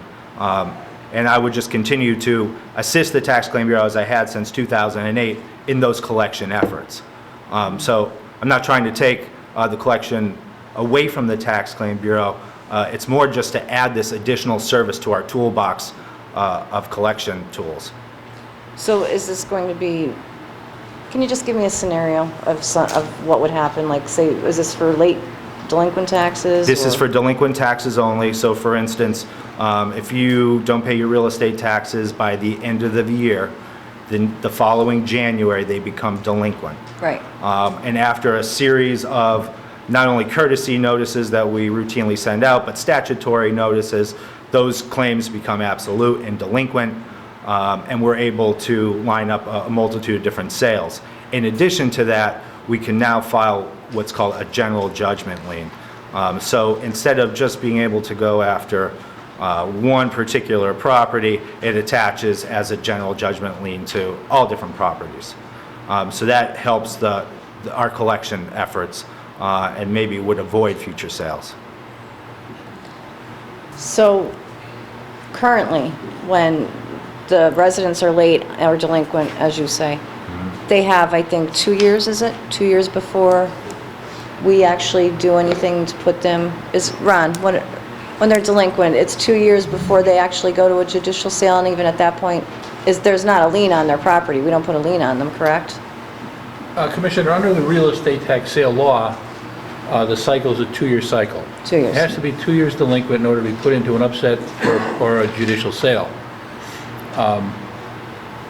as Attorney Joyce is pointing out tonight, to put another tool in the toolbox, under Act 93, and this is important to us, to me, if you have someone who owns multiple properties, and he or she goes to sell a property, by filing these liens, we're going to get all the taxes paid on all those delinquent properties. That's something that we're having problems with They don't now. have the money. Do you think they had to sell the property to get the money to pay the remaining buildings? Well, that could be so. And they won't be able to get a loan to do that if you have a lien on their property. The loan would clear the lien. Well, they wouldn't get a lien. No, they wouldn't be able to get the loan They to wouldn't get a begin with. lien, Commissioner, they wouldn't get a loan anyway if they didn't, once the bank found out that it was taxes due, they'd want those taxes paid before getting a loan the money. Right, but there They could wouldn't be make a it part of the lien on loan. it. There's not a lien on it by the county until 2 years. So what you guys are proposing is a lien immediately from delinquency, correct, or no? Real estate taxes are a lien on the property the instant they're assessed. Right. So, I mean, that's like a term of art in the operation of law. This is a formal document that a title searcher or bank can go and look at and put on a HUD statement. And if someone's getting refinancing or selling, we would get paid outside of the normal sales cycle. So it would enhance our collections by speeding them up and through normal churn of just the normal commerce of selling real estate. So you think that a bank is going to loan to somebody that has liens on their property for their taxes? Is that what you're saying? Well, it depends on the equity. I mean, if there's enough equity there, the bank has a collateral position, they'll loan money, but they'll get the taxes cleared up. Have you guys ever had a lien on your property before? No. You're not going to get a loan if you have a lien on your property. There's a lien automatically that goes on if you don't pay your tax. No, there's not. Not by us. By operation of law, as soon as a real estate tax is assessed, it operates as a lien against the property, regardless if there's an Act 93 paper lien. Hang on a second. Ron. Yeah. When you're late on your taxes by 2 years, do you get the opportunity to pay our office those taxes without a lien being filed against you? Currently? Yes. That's my question, and that's what I'm saying to you. What you're asking us to approve is to get a lien filed prior to that 2 years, and you're using examples of rental properties that somebody might own 6 rental properties, and if you have the ability within that 1 year time frame to put a lien on them, it'll affect every single one of their properties. So my question to you, back to you, was then, how do you expect them to get a loan? What if they were counting on the sale of one of those properties so they could pay the debt they owe on taxes from that one sale? They won't be able to get that loan if there's lien on their property, because they don't automatically get a lien on their property just because they're delinquent on their taxes. They don't get one from us. We've been fighting for the last 9 years. We've been trying to fill the so-called toolbox with the same type of tools that other collectors have. We've gotten to the point where this Act 93 has given us an opportunity to do that. So we wouldn't have to have meetings like we had the other day regarding a third-party collector not wanting to pay us a 5% commission. I understand what you're saying, Commissioner, and we also passed, you did as a board, passed the extension of taxes, of payment of taxes for the elderly under Section 502 of the Act. At 9% interest. I'm sorry? At 9% interest. I abstained from that. We've gone over this numerous times that we can actually Yeah, I don't think we should negotiate bring the that into interest. it. I think we should in focus that. on what we're talking about right now. But I'm trying to talk about what we're talking about right now. Okay. And the fact of the matter is that it's another tool to put in the toolbox that's going to put us on an even keel with the other third-party collectors that are out there that are now trying to take advantage of our efforts. And if that person is being collected by a third-party collector from one of the school districts, they're getting a lien on the property. They're getting a lien on the property that's going to supersede our lien because we're not putting liens on the property now. So now we're playing catch-up. And they're using that against us as part of their ploy to try to take accounts out of the Tax Claim Bureau. And we actually do a better job in the collections, but that's what they're down to 2 ploys. One we debunked, that was the sheriff's sales, and this is the last one now. And all it's doing is, I don't think we're trying to be heavy-handed or anything else. I think we're trying to just put us on the same playing field that As the nasty tax that collector. everybody else in this business is on. So would this give us the ability to put a lien on a property prior to that 2 years? Joe can better answer Yes, that, but that's the answer. the answer to it is yes, you can put it on the first year. The 2 years is a sale cycle. Right. So in order to expose a tax claim to a sale, it needs to be approximately 2 years old. That's kind of separate But we and as a apart. county don't put the lien on a property just because they're 2 years delinquent. It takes 2 years delinquency before it goes to judicial sale and before we even consider putting a lien on the property, correct? It goes on a 2-year cycle before we can do anything with it. We Thank try to you. get That it- was the answer. We try I to get know it paid. that's the We try to answer. get it paid before we have to take it to sale. The last thing we want to do is take a property to sale. But this is going to help us, I think, get our money, the taxpayers' money back quicker. I really think you guys need to know what it's like to have a lien on your property before you go and do this, because there is no way somebody's getting a loan if they have a lien on their property. There's no way, especially with the new regulations that came out through Frank Dodd. You have to have so much money in the bank before you can even be considered for a refinance. I mean, this is just saying, okay, we're going to take your house. They're never going to be able to keep that property. This is terrible I would never agree. This is Portnoy, because you're saying, well, I shouldn't say names. I should not say names, so I apologize to that group Ron, for does it bringing help that us to name be up. efficient? It really is. I mean, we're not trying to be heavy-handed. We have this, we're going to go through the same process. So the But- 2-year process is still a 2-year process, except that It's still- this gives them a warning in the first year. It's still a 2-year process, but they're going to know that if they're going to try to get financing, they can still get financing. You have to satisfy the lien. They can still get financed. Yeah, I mean, you can still get financing. Are you going to guarantee financing I for didn't people say that have a guarantee. lien? Commissioner, a lot goes into getting financing, okay? The collateralization of the I property. understand that. The I've condition got of the property, properties, the Ron. appraisal that comes back on the property, the equity that's in the property. There's a myriad of things that go into it. But if you have a lien, that lien could be satisfied. That lien could be satisfied at the time of the closing to give the people the proceeds from that loan to do whatever You're else they want to assuming do. they're going to get the loan to begin with, which they're not.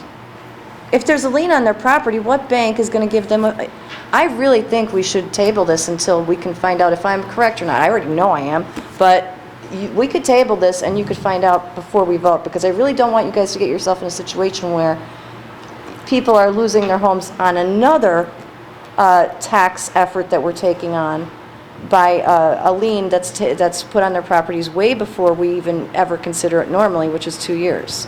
We So won't this sell thing any you would be property. taking the house the first year. No. You would start the second year is when the process starts with the county.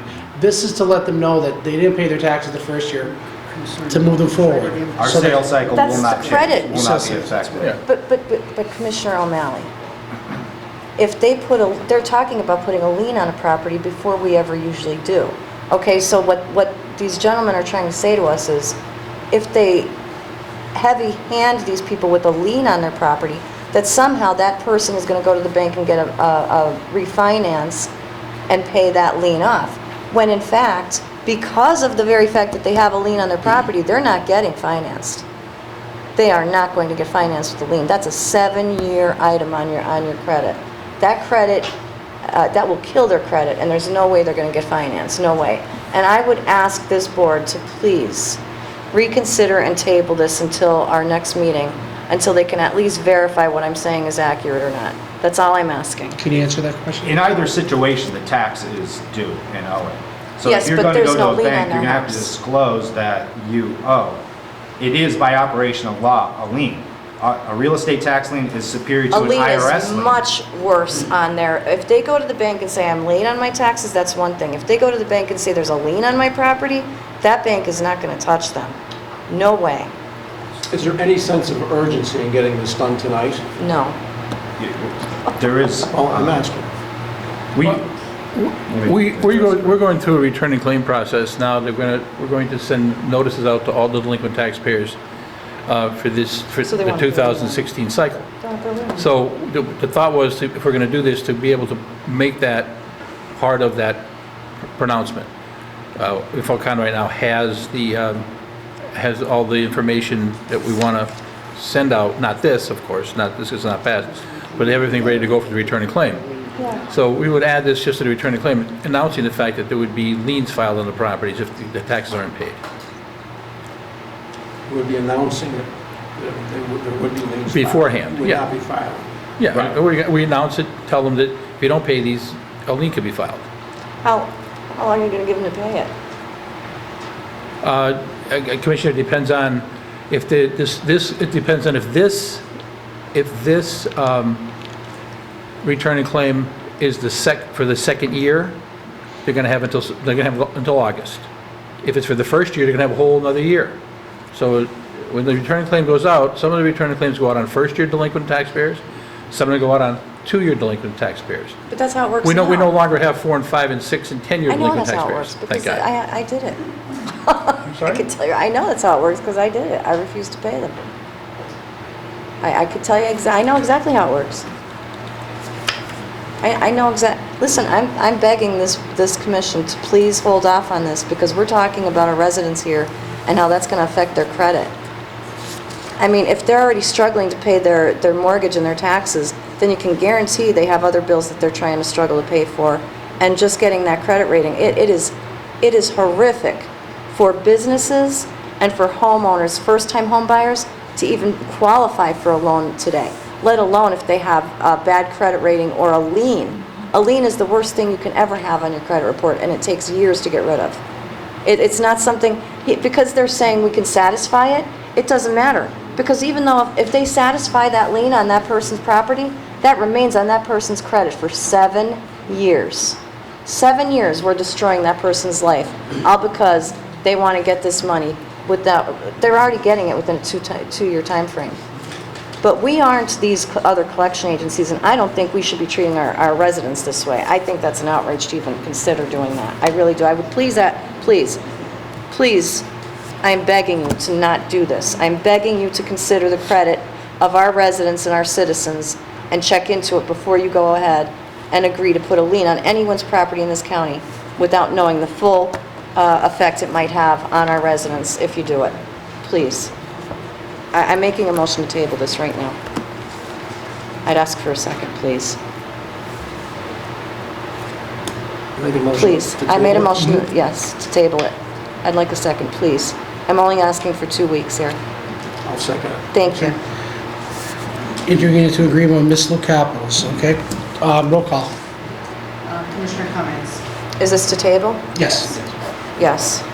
Commissioner Terriani? Yes. Commissioner O'Malley? Yes. Thank you very Thank you, much. guys. I greatly appreciate it. I appreciate that on behalf of the citizens of this county. Thank you. Thanks, guys. 17-0134. Entering into an intergovernmental agreement, being resolved that the Board of Commissioners of Lackawanna County do hereby enter into an intergovernmental agreement with Schuylkill County Prison after receiving the recommendation of the prison board for the Lackawanna County Prison to house Schuylkill County inmates at a cost of $60 per day per inmate. Here to speak on this today is Dave Langman, our Deputy Warden. Good evening. Thank you. Part of my job is to constantly look for new revenue. About a month and a half ago, I noticed an article online that said that Schuylkill County was sending its overflow inmates to Delaware County, which is southwest of Philadelphia. So I asked Warden Betty, I said, could I reach out to them? He said, yeah, go ahead. So I sent an email to Gene. I know Gene. He's the warden at Schuylkill County, and I said, why are you sending your guys to Delaware County when you could set them up here? We have beds and we're a shorter drive. So he asked me to send down an IGA, and his commissioner signed it, and so now we're asking for you guys to sign that. Okay. I'd like to make a motion entering into an intergovernmental agreement. Do we have a second? Second. On the question? Okay. Ms. Hart? Commissioner Cummings? Yes. Commissioner Terriani? Yes. Commissioner O'Malley? Yes. Thank you. Thanks, Dave. 17-0133. The appointment to the Lackawanna County Performing Arts Authority, be it resolved that the Board of Commissioners of Lackawanna County does hereby appoint the following individual to the Lackawanna County Performing Arts Authority: Jim Broadway of Peckville, Pennsylvania, term to begin immediately and to expire on December 31st, 2019. Okay. I'd like to make a motion pointing to Lackawanna County Arts Authority. Do I have a second? Second. On the question? All in favor, or excuse me, roll call? Commissioner Cummings? Yes. Commissioner Terriani? Yes. Commissioner O'Malley? Yes. Thank you. Opportunity for the public to address the board?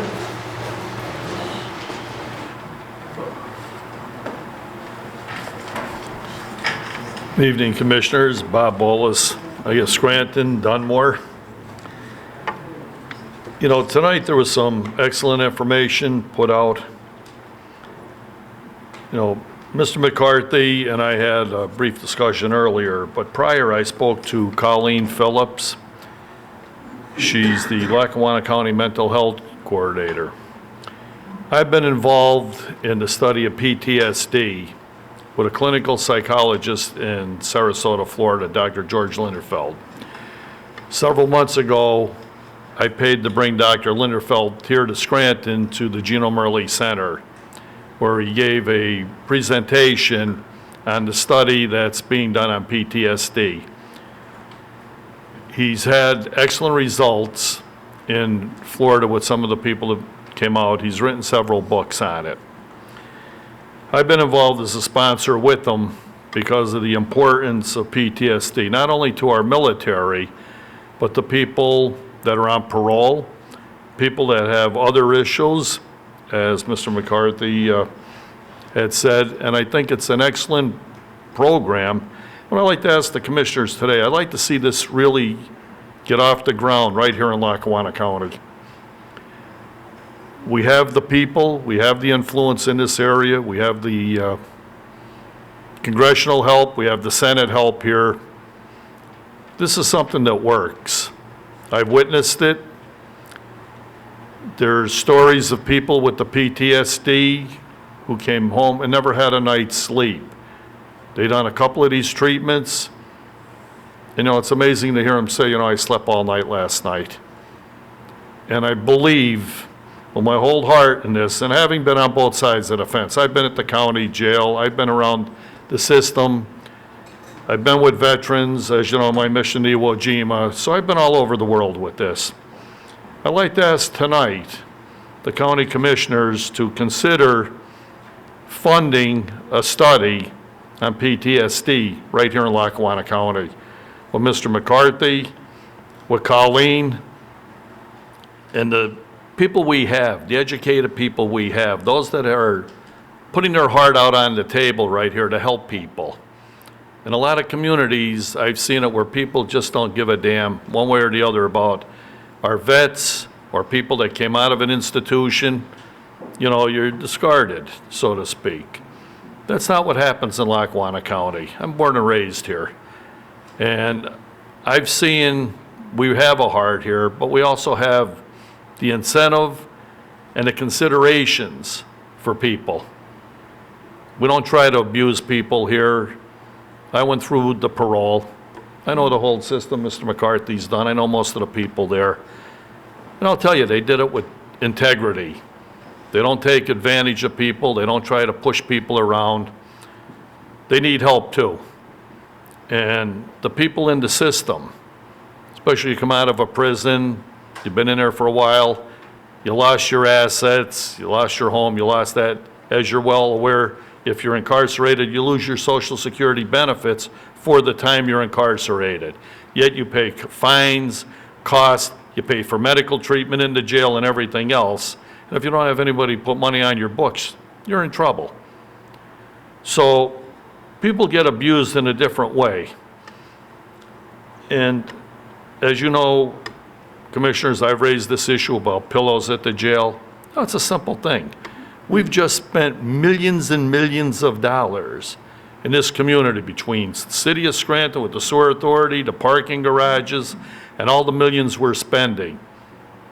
Can't we fund pillows at the prison? Can't we see an inmate gets milk or make sure they get the special diet? Those are the issues I've had with Zalogo and correctional care. And I know there's a prison board meeting next week. I had intended to address this issue with the board, with Judge Durillo and the board about the PTSD, but unfortunately I'm going to be out of the country. I'm going to actually be in Toronto, Canada on a major environmental cleanup that we're involved in with 5 different countries, Russia, Japan, China, India, and the Canadian government. And I'll be up there, unfortunately, I have to go there where my jobs take me sometimes. And it's very important because if the system works up there that we're doing, it's going to work in our community as well and some other issues. So I would like to make this before the commissioners today that it's presented to the board on the PSTD or the PTSD that I've raised today, the pillows, some milk, and better treatment in there, and absolutely deny an extension of correctional care until you have fully investigated, and I mean in-depth investigation, to the actions of correctional care. Talk to the former employees that worked there.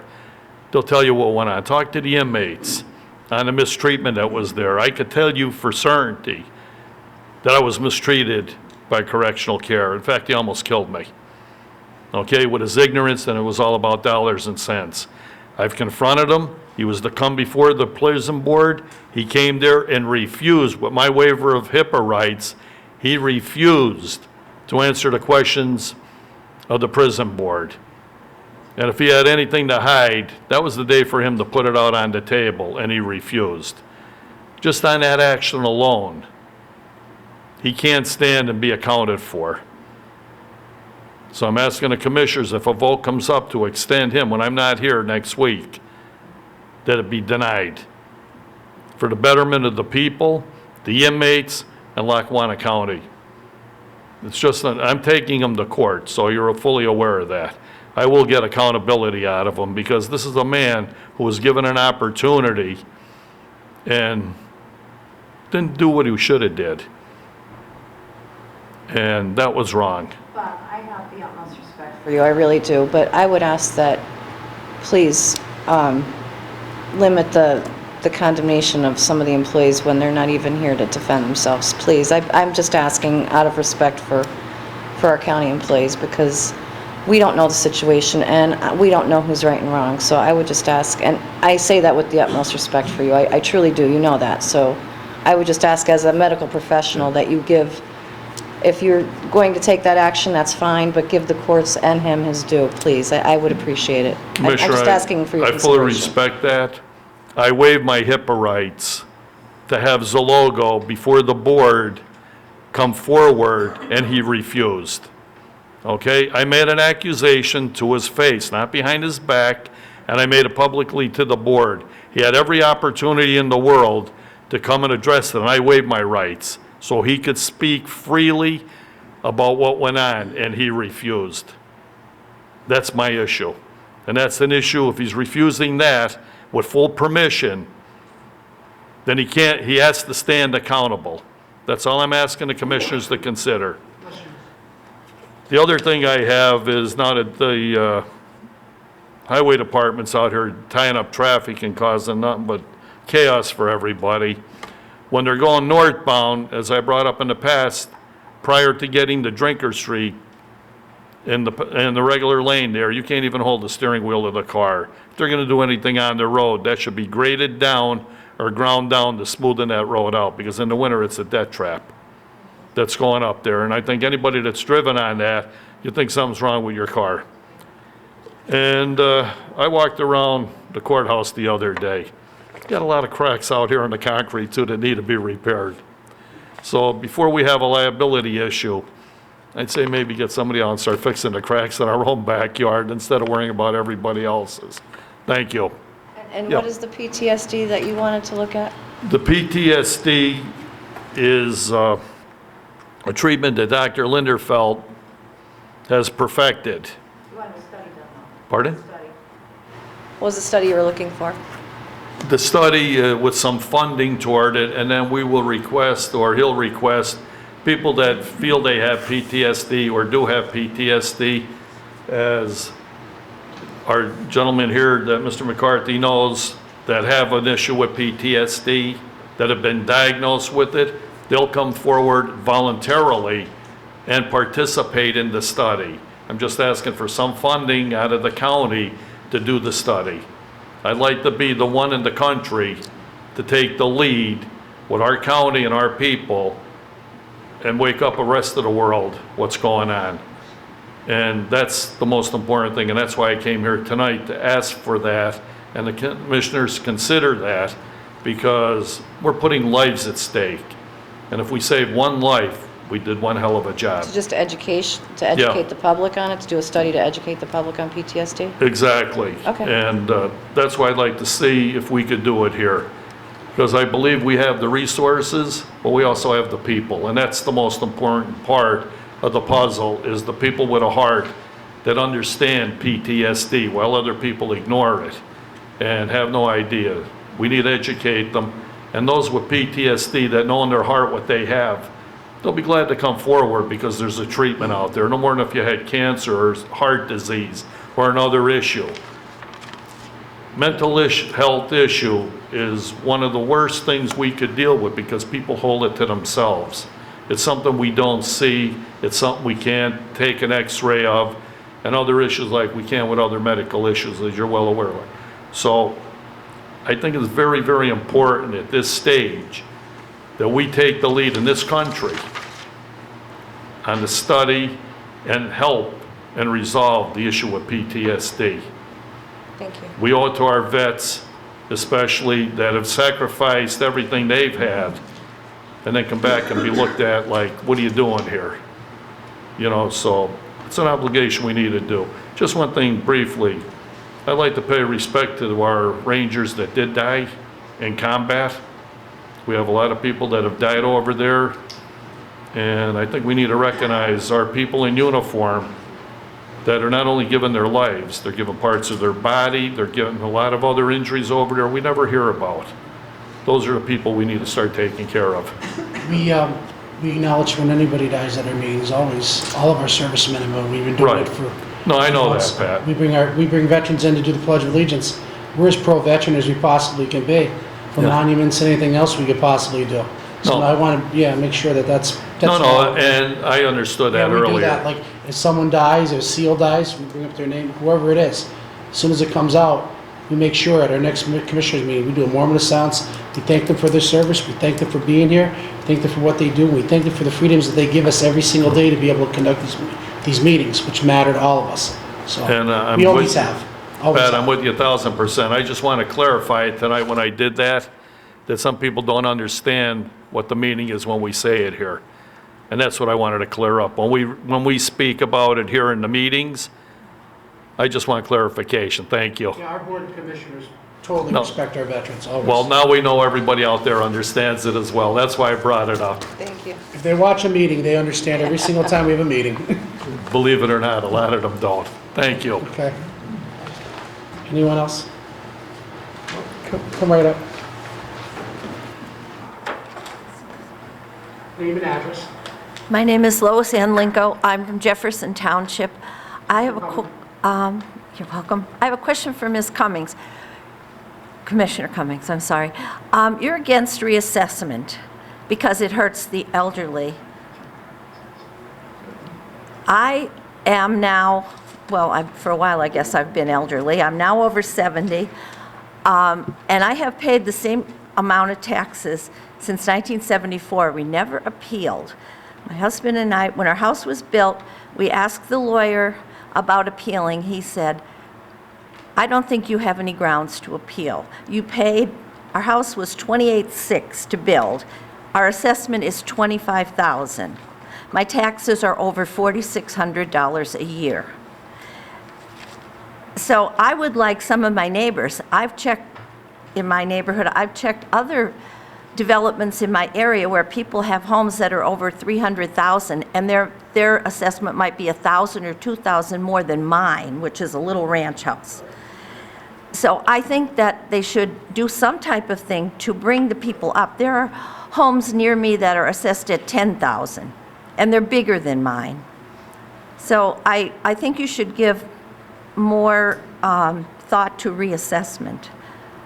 They did come around a few years ago. A very nice young girl came around, asked me questions about my house. I answered her honestly, and then it was all dropped.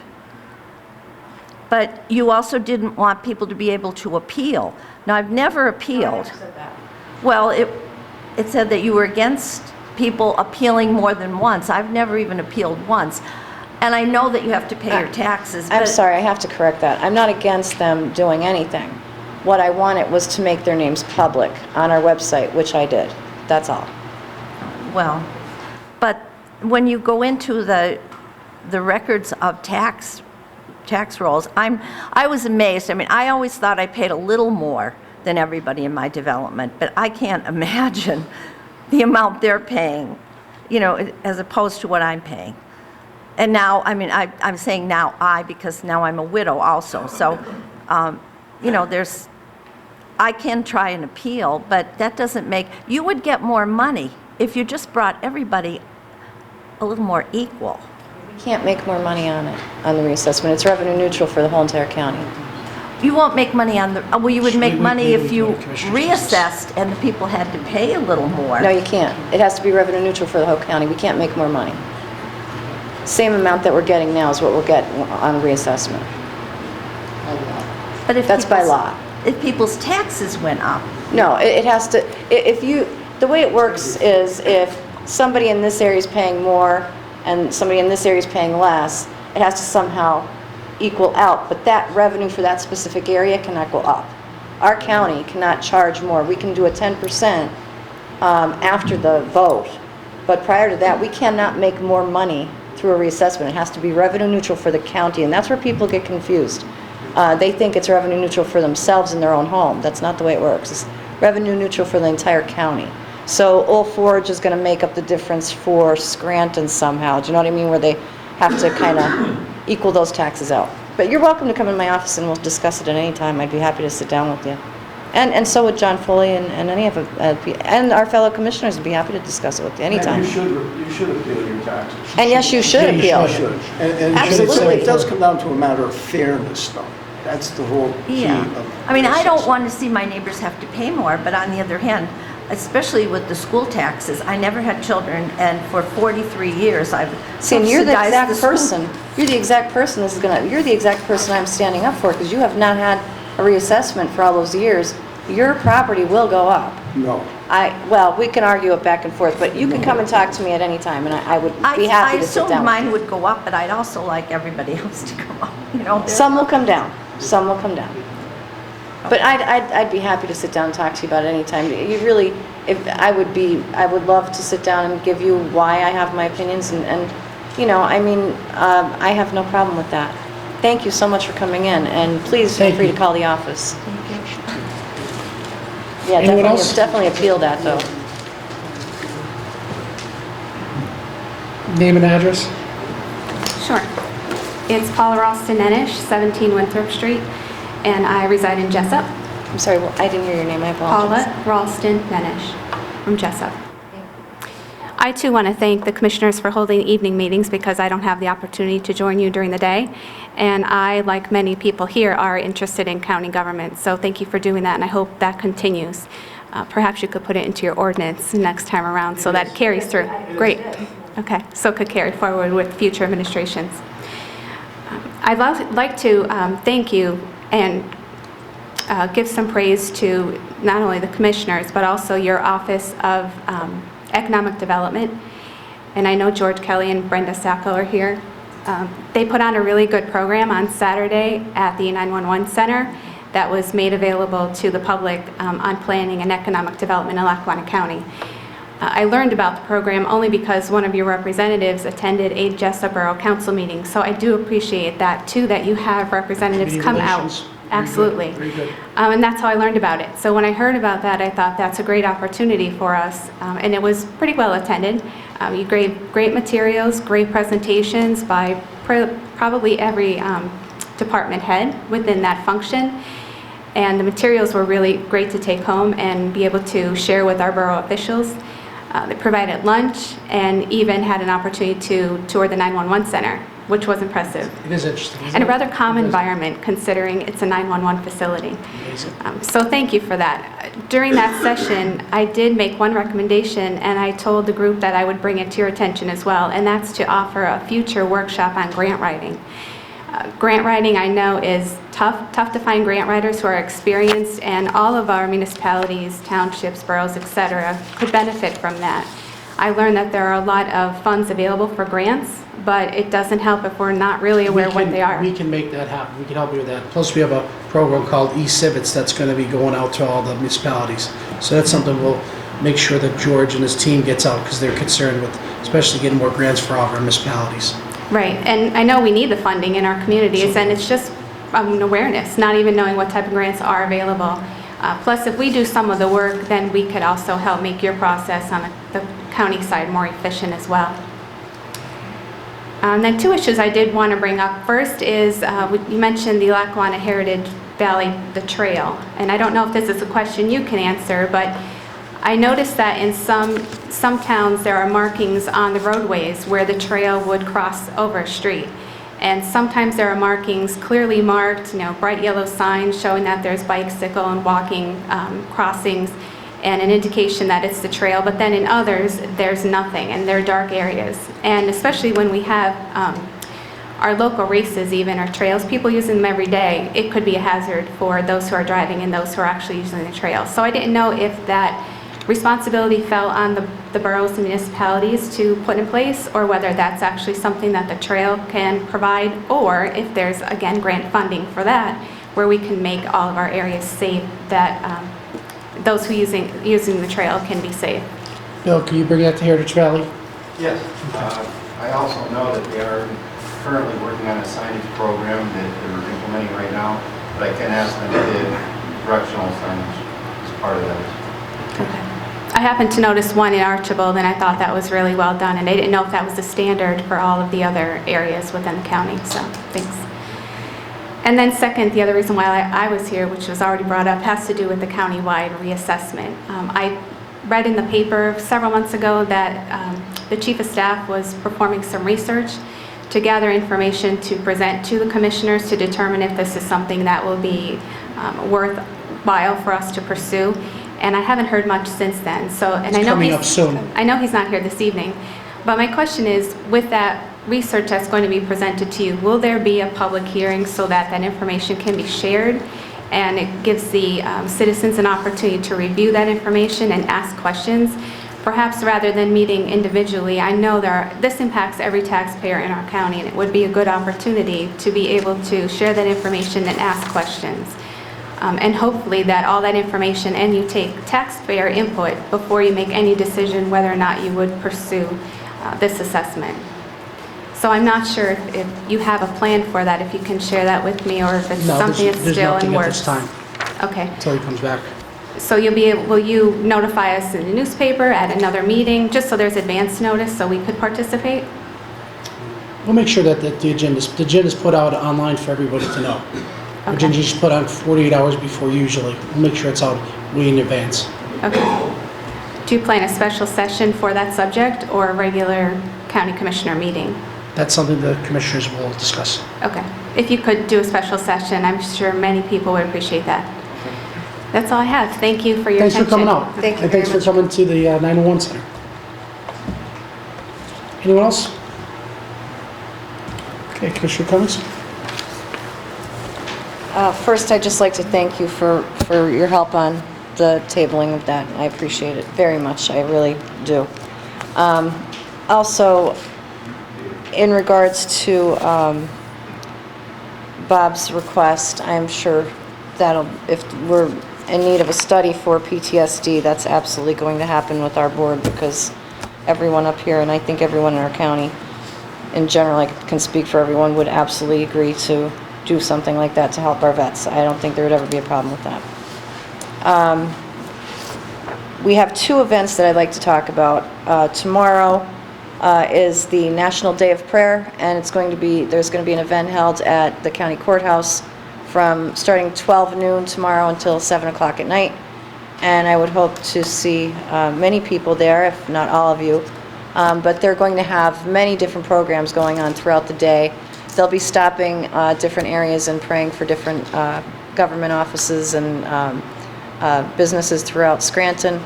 They're also going to have missions groups there that in case the public isn't aware of, that they can help, maybe if they're in need of food or shelter. I know that CareNet is going to be there for pregnant teens and young adults if they're looking for any help. So just to let you know about that event. And also on May 4th, tomorrow evening, will be a panel discussion. Lori Cadden is going to be moderating that, and I'll be sitting on that panel after I say my, I'll be saying a prayer at 6 o'clock and then running up the street to go to the opioid panel with Scott Constantini, Dr. Williams, John Knowles, District Attorney Shane Scanlon, and of course my favorite judge, Judge Julia Munley. Well, I'll be there. Now that's a $15 charge because that's being put on by the Lackawanna County Women's Commission, and Fran Pantuso is also helping with that, so thank you, Fran, for your efforts on that. If everyone can attend that, I would greatly appreciate it.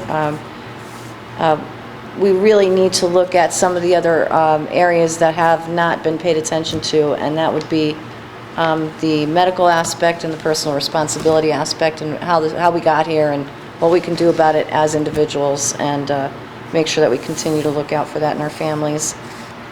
And I think that's it. That's all I have. Thank you very much. I appreciate your time. Thanks for Commissioner watching. Terriani? Paul, to address your question, George Kelly recently, you can speak with him a little bit afterwards, we received a large grant for Scranton for those crossings. And we had to put in a small portion of the funding, but that stuff is available. It's not our necessarily responsibility, but we are helpful with that. As Bill Davis can tell you, in Lackawanna Heritage Valley, that's their responsibility, and your towns and boroughs, but Scranton came to us and asked us to help fund the crossings on busy streets. And we did do that, and we did get a large grant to do it, and we were successful. So there are things. $1 million, yeah, to the state. I voted and no. as far as the grant writing, we do have people that I've talked about that to people that work with us about educating people in communities and different things, actually different civic organizations, and being able to write grants better. And that eCivics is a program that checks nationally, and we have access to that now. We didn't have that before, so that we will be able to be helpful on that. As far as the public meeting on reassessment, I think it's a great idea, and we'll certainly talk about that, and I hope that we're able to do that. And thank Bob Bowles, even though he's not here, but we will we'll continue up on that process a little bit, and I think that's important too. The reassessment issue is an interesting one. I've been in favor of it all along. I think it's important only because it's not fair. We have properties in Scranton where they've taken out $600,000 worth of building permits, and their assessment is less than $40,000. That's not fair. Fairness is the key in it. I don't want to hurt anyone either. I don't think it does. In your case, I think it really helps you, but you should appeal it. Whatever attorney advised you not to do that, at that time that may have been the right thing to do. It certainly isn't the right thing to do right now. You absolutely should under the circumstances, and particularly with the other properties in your neighborhood. And as far as the mental health situation, we'll get our director, Jeremy Yale, and we'll certainly talk about that. And that's all I have, and you have to excuse me because I have to hit the head. I'll be back. Thank you.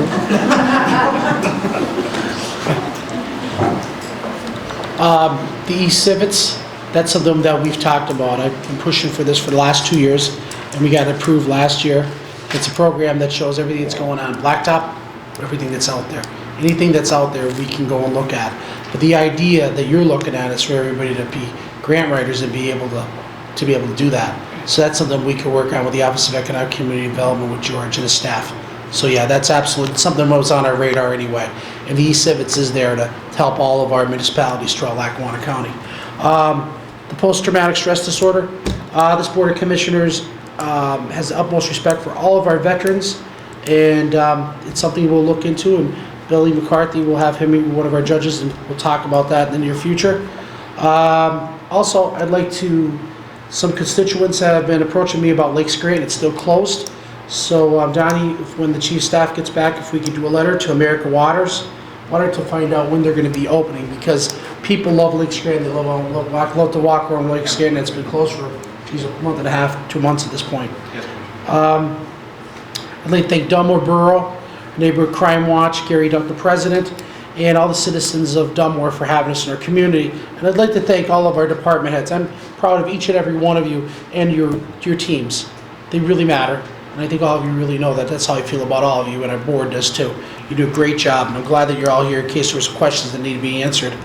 I'd like to especially thank Dave Hahn of Emergency Services. You know, we had a tornado a month ago. We had the blizzard. We just had another tornado watch, and his people at 911 services, emergency services, they're so diligent in making sure they're on top of everything. If any emergency came up whatsoever, they were there to take care of any issues that came up. And that alert came up, and that was real, because we really got hit with a tornado that went through lower part of Moosic and went through Lake Scranton. So when there's a tornado alert, get to your home and make sure you're off the streets and be out of way of danger. And emergency services, thank you, and hats off to them. They do a great job. Great opportunity this last week. Commonwealth Health, Moses Taylor investing $80 million into the city of Scranton. I think that's a great opportunity. A lot of people don't realize Commonwealth Health and Moses Taylor pay taxes. So they pay taxes to the city of Scranton. That'll be helpful for all the citizens in the city of Scranton. And it'll be helpful to all of our health needs. Be another opportunity for our citizens to be able to utilize the hospitals at the best they could possibly, best capacities. Armed Forces Parade. People come out to the St. Patrick's Day Parade. People come out to La Festa. Please, come on out. Armed Forces Parade is Saturday, May 20th, 11 a.m. start downtown Scranton. Come out and show your support for all of our veterans and our servicemen and women that are there. We should be very proud of our armed forces. They do such a great job to make sure that we're safe.